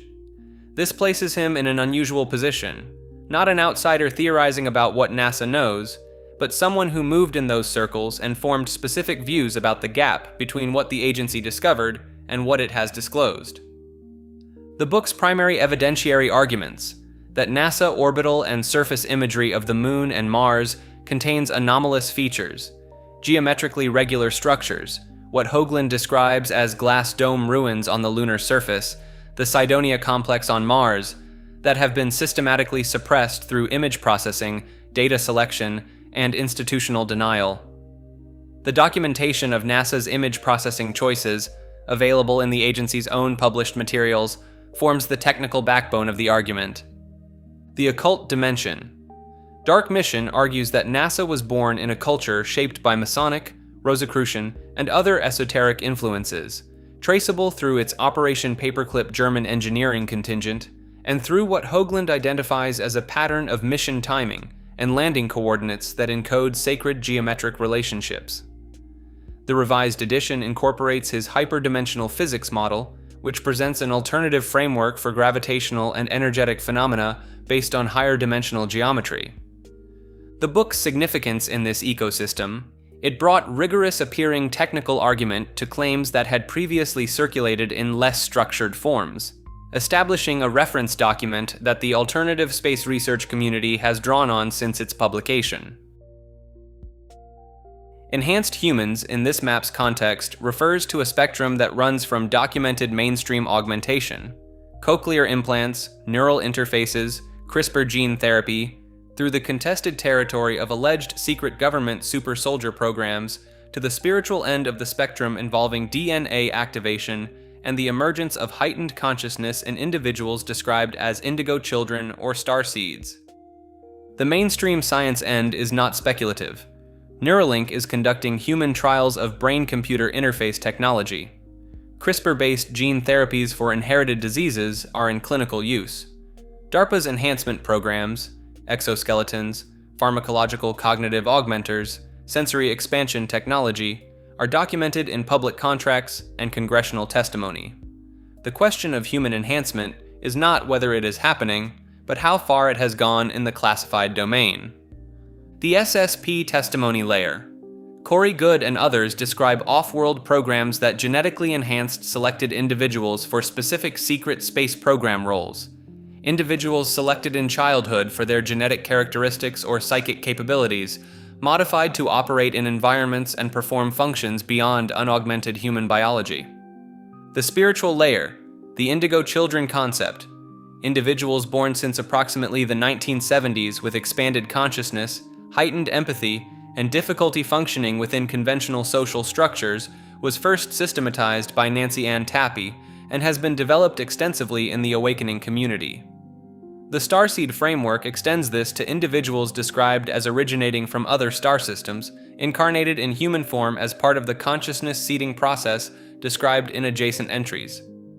These three domains, documented mainstream science, claimed classified programs, and spiritual activation, occupy adjacent conceptual space, and the acceleration of the documented domain makes the claimed domains appear less extraordinary than they would have 2 decades ago. Haunebu III is the largest alleged design in the Nazi flying saucer mythology, a 71-meter diameter craft described as capable of carrying 32 crew members, reaching speeds of 7,000 miles per hour, and equipped for space travel. The narrative traces to post-war claims emerging in Italy and Germany around 1950, likely inspired by genuine German unconventional engineering experiments during the war. Victor Schauberger's Repulsine, an actual experimental implosion-based engine, is cited as a potential precursor. SS officer Hans Kammler, who directed numerous secret weapons programs and whose fate after the war remains genuinely uncertain, is regularly associated with the alleged Haunebu development. No physical evidence for any Haunebu craft has been produced. No German-language blueprints in any archive, no credible wartime witness accounts, and no hardware. What is documented? Nazi Germany invested heavily in unconventional aircraft, including the Horten Ho 229 flying wing, rocket-powered aircraft, and various disc-shaped experimental designs. None represented operational anti-gravity technology. The documented gap between what Nazi programs officially produced and what Kammler's compartmentalized programs may have developed, combined with the fact that much of his program documentation was never recovered, leaves a genuine uncertainty that the Haunebu mythology fills. Lunar Operations Command is the name given in SSP testimony, particularly that of Corey Goode, to the primary human installation on the Moon, described as a facility used for staging, diplomatic processing, and administrative coordination within the classified space program and its extraterrestrial interactions. A declassified historical anchor exists, Project Horizon, a 1959 U.S. Army proposal to establish a permanent military lunar outpost by 1965. The project was publicly canceled. Alternative researchers argue it went covert rather than abandoned, with the infrastructure described in SSP testimony representing the evolved version of that program. The timeline in Goode's testimony places the LOC's construction in the pre-Apollo era, consistent with a classified continuation of Horizon-era planning. The facility's location in the testimony is the lunar far side, specifically positioned to remain out of view from Earth-based telescopes. This detail is consistent across multiple whistleblower accounts. The described size accommodates thousands of personnel, multiple SSP faction liaison offices. Solar Warden, the Dark Fleet, and the Interplanetary Corporate Conglomerate, ICC, are all described as maintaining separate presences within the same facility despite operating from competing agendas, in a neutral ground arrangement analogous to embassy districts. The diplomatic function is significant. Goode describes having been brought to the LOC for meetings with the Sphere Being Alliance representatives and for certain Super Federation Council gatherings in which various ET groups and human SSP factions negotiated terms relating to Earth's future. This places the LOC at the structural center of the map's disclosure narrative, the physical location where the events that the rest of the map points toward were allegedly decided or discussed. Physical features described: multiple levels built into and below the lunar surface, facilities of considerable size, command structure reflecting the military hierarchies of the program's founding. No images of the LOC's interior have been publicly released. High-resolution lunar orbital imagery from the Lunar Reconnaissance Orbiter has mapped the surface at 0.5-meter resolution without confirming anomalous structures, though researchers note the far-side coverage and subsurface features remain incompletely mapped. LOC-1, LOC-2, LOC-3 refers to multiple distinct installations within the Lunar Operations Command Complex, designations used in SSP testimony to identify facilities serving different strategic functions rather than a single unified base, reflecting the organizational reality of multiple SSP factions operating in the same environment with separate command structures. Corey Goode's testimony, which forms the primary source for these designations, describes the LOC complex as subdivided into operational zones maintained by distinct programs: Solar Warden, the Dark Fleet, and the Interplanetary Corporate Conglomerate, each with separate presence within facilities that nonetheless share the infrastructure of the broader complex. The numbered designations suggest a bureaucratic differentiation between command and control functions, staging and logistics, and research or diplomatic operations. Independent corroboration claims, Randy Kramer, operating publicly under the pseudonym Captain K, described training at Lunar Operations Command in 1987 before deployment to Mars as part of a 20-and-back service program, a specific timeline claim that researchers note does not obviously derive from Goode's earlier publicized testimony. A separate account from a whistleblower identified as Captain K described spending 3 years serving on a secret space fleet based at LOC. The convergence of specific structural details across accounts that the testimony's proponents argue were not publicly available when the testimonies were given is cited as evidence of independent corroboration. The infrastructure described, embedded beneath the lunar surface, housing thousands of personnel, functioning as neutral ground for competing factions, requires the kind of compartmentalized organizational complexity that the numbered subdivision designations would reflect if the accounts are accurate. The Lunar Reconnaissance Orbiter's high-resolution surface mapping at 0.5-meter resolution has not identified anomalous surface structures, though subsurface installations and far-side features remain subjects of ongoing discussion. ARV'S, Alien Reproduction Vehicles, also called flux liners, is the term applied within the secret space program research community to reverse-engineered craft built using non-human technology as the foundational design reference. The claim is specific. Not that the United States has acquired craft of non-human origin. That claim appears elsewhere on this map through multiple documented sources. But that the engineering community assembled under classified programs has advanced from studying that technology to producing functional replicas and derivatives. The implication is that propulsion systems, energy sources, and materials science currently classified at levels beyond congressional oversight access are not theoretical research projects. They are operational hardware. Mark McCandlish, an aerospace illustrator who worked with major defense contractors, testified at the 2001 Disclosure Project press conference at the National Press Club that his friend Brad Sorensen had witnessed at a classified air show at Norton Air Force Base in November 1988. 3 ARV craft hovering silently in a hangar. 1 in cross-section, 2 intact, measuring 24, 60, and 120 feet in diameter. Sorensen described details of the propulsion system, a capacitor array charged to high voltage producing a gravity gradient that the craft moved along rather than propelling against. The design bore direct resemblance to disc-shaped craft described in early recovered material accounts. McCandlish produced detailed illustrated diagrams based on that account, which have circulated in SSP research literature since then. The technology implied by ARV propulsion, electrogravitic drive, was the subject of documented publicly available research in the 1950s, including work by T. Townsend Brown, before the field was effectively classified. Brown's work demonstrated electrogravitic effects in laboratory conditions. It was then removed from public scientific literature.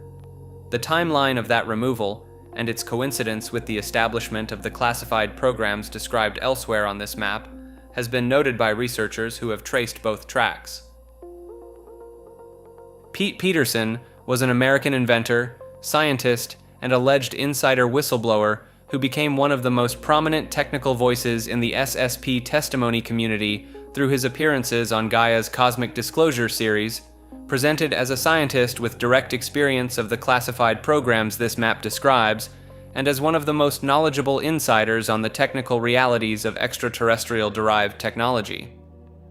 Peterson's claimed background: recruited as a child prodigy into classified projects, spending subsequent decades working within what he identified as MAJESTIC, the covert arm of the US government managing extraterrestrial technology and contact. His claimed expertise spanned advanced propulsion systems, exotic materials, science, communications technology, and biomedical devices derived from or reverse-engineered from non-human sources. The testimony content: Peterson described direct experience working in deep underground military bases, DUMBs, where he interacted with multiple extraterrestrial species, many appearing human-like. He claimed that approximately 65 US bases had been established throughout the galaxy. He described encounters with 3-fingered ET beings, advanced healing technologies that had not been released to the public, and classified energy systems with implications for free energy research. David Wilcock, who hosted Cosmic Disclosure, described Peterson as one of his most significant and credible sources, cultivating the relationship over years before Peterson agreed to speak publicly. This alignment with Wilcock's broader disclosure narrative shaped how Peterson's testimony was received in the community, as technical corroboration for the framework GOODE's experiential testimony provided. Peterson reportedly suffered health crises and alleged retaliatory actions following his public disclosures, a pattern attributed by SSP researchers to suppression operations. He passed away in 2019. No documentation of his claimed classified work has been made public, and his testimony has not been independently corroborated. He remains a significant figure in the community specifically because of the technical detail and apparent sincerity of his accounts. 20 and back is the operational designation in SSP testimony for a standard service contract within the classified space program, a commitment of 20 years of service, at the end of which the individual is subjected to age regression technology, returned to the physical body and age they had at the beginning of their service, and reinserted into their civilian timeline with no memory of the experience. The testimony base: multiple individuals have come forward with accounts of 20 and back service periods, with enough consistency in the descriptions of the technology involved, the organizational structure encountered, and the specific experience of age regression and memory suppression to constitute a pattern. The most prominent witnesses include GOODE, the primary SSP source whose accounts underpin much of this map's framework; Randy Kramer, who publicly identified himself as a USM CSS serviceman who served on Mars; Michael Relf, who described 2 20 and back cycles; and Tony Rodriguez, who described service beginning in childhood. The technology implied: age regression is described as a combination of advanced medical technology and temporal manipulation, a process by which the physical body is returned to a younger biological state, combined with a memory clearing procedure using pharmaceutical and hypnotic protocols that suppress but do not entirely eliminate experience memory. The emergence of 20 and back witnesses who are recovering fragments of their suppressed service memories is the mechanism by which this testimony entered the public record. The philosophical implication: if 20 and back is real, then the current population of Earth includes an unknown number of individuals who have lived multiple parallel lives of service in classified programs, lives they have no conscious access to. The program's designers appear to have been aware of this risk. The memory suppression technology is described as thorough, but not perfect. Blank slating refers to an alleged procedure within secret space program accounts. Complete erasure of a service member's memories before returning them to civilian life after a classified tour of duty. SSP whistleblower GOODE describes it as a more extreme version of general memory suppression, where standard suppression allegedly leaves recoverable traces. Blank slating employs both chemical and electronic means to neutralize specific memory clusters entirely, leaving no retrievable record.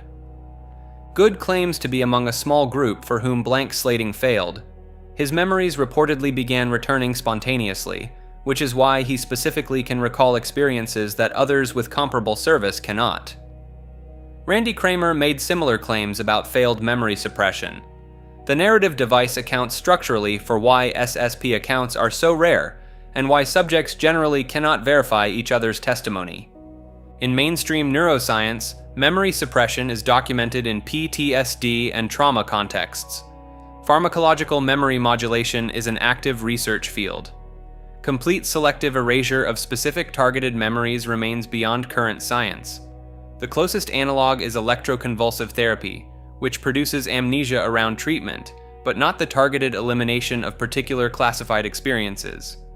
The blank slating narrative is impossible to verify and impossible to definitively rule out, which is precisely the position it is structured to occupy. Mayan Breakaway Group is a designation in GOODE's Inner Earth testimony for one of several subterranean civilizations he describes.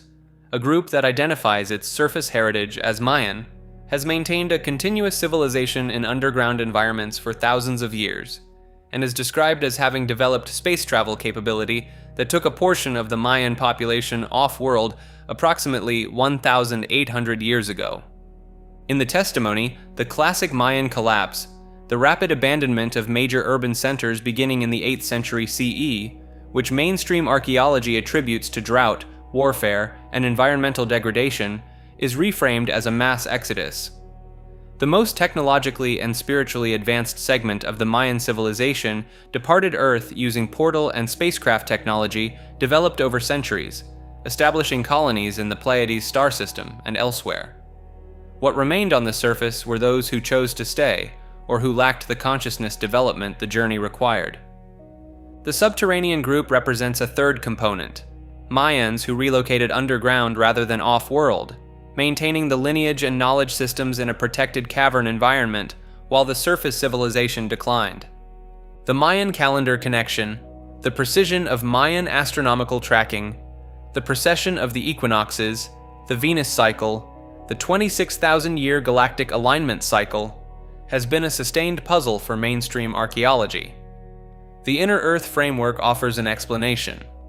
The knowledge preserved in the calendar was developed over a much longer observational period than the surface civilization's visible history implies. In Goode's broader testimony, the Mayan Breakaway group holds a representative seat in the Super Federation Council, the multi-civilization body that coordinates genetic and consciousness development programs affecting Earth. Their presence in that body connects them to the larger management structure of this map's cosmological framework. Tony Rodriguez is a secret space program experiencer whose testimony describes experiences beginning in childhood, a pattern common to several SSP accounts that distinguishes them from adult military service stories and makes them more difficult to evaluate by conventional means. Rodriguez's account describes being taken from his family at age 9, a process he attributes to trauma-based mind control programs that selected children with specific psychological profiles and genetic characteristics. His subsequent service, as he describes it, included time aboard spacecraft and in off-planet facilities, serving in various capacities including combat roles, before being subjected to memory suppression and age regression at the end of his service period and returned to his regular life. The 20 and back structure, describing a full service period with subsequent return to the moment of departure through both time reversal and age regression, appears in multiple SSP accounts.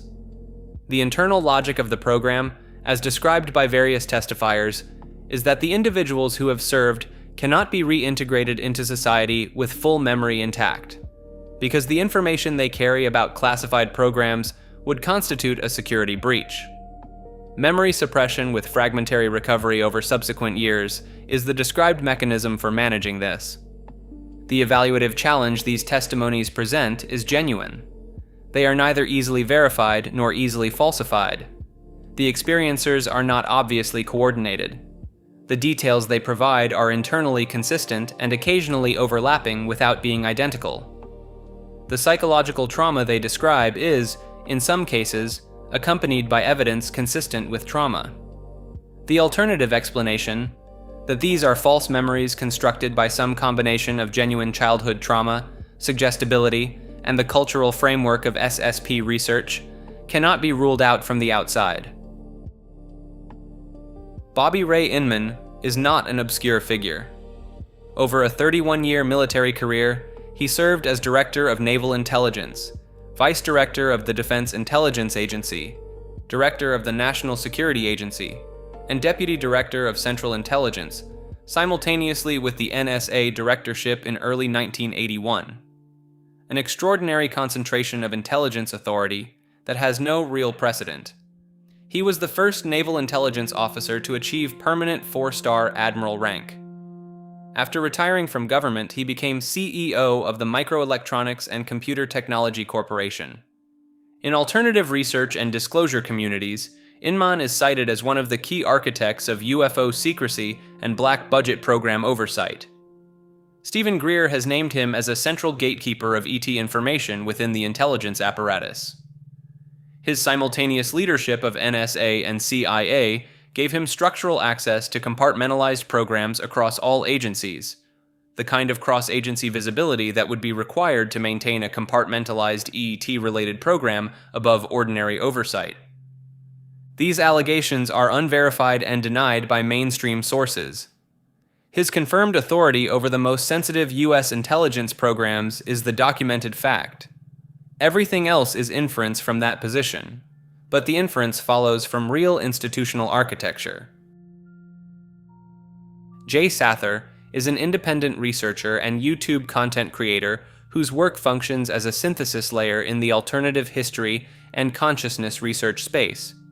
Accessible presentations drawing on the published research of figures like Graham Hancock, Nassim Haramein, and various SSP witnesses, assembled for audiences encountering these ideas through online video rather than books.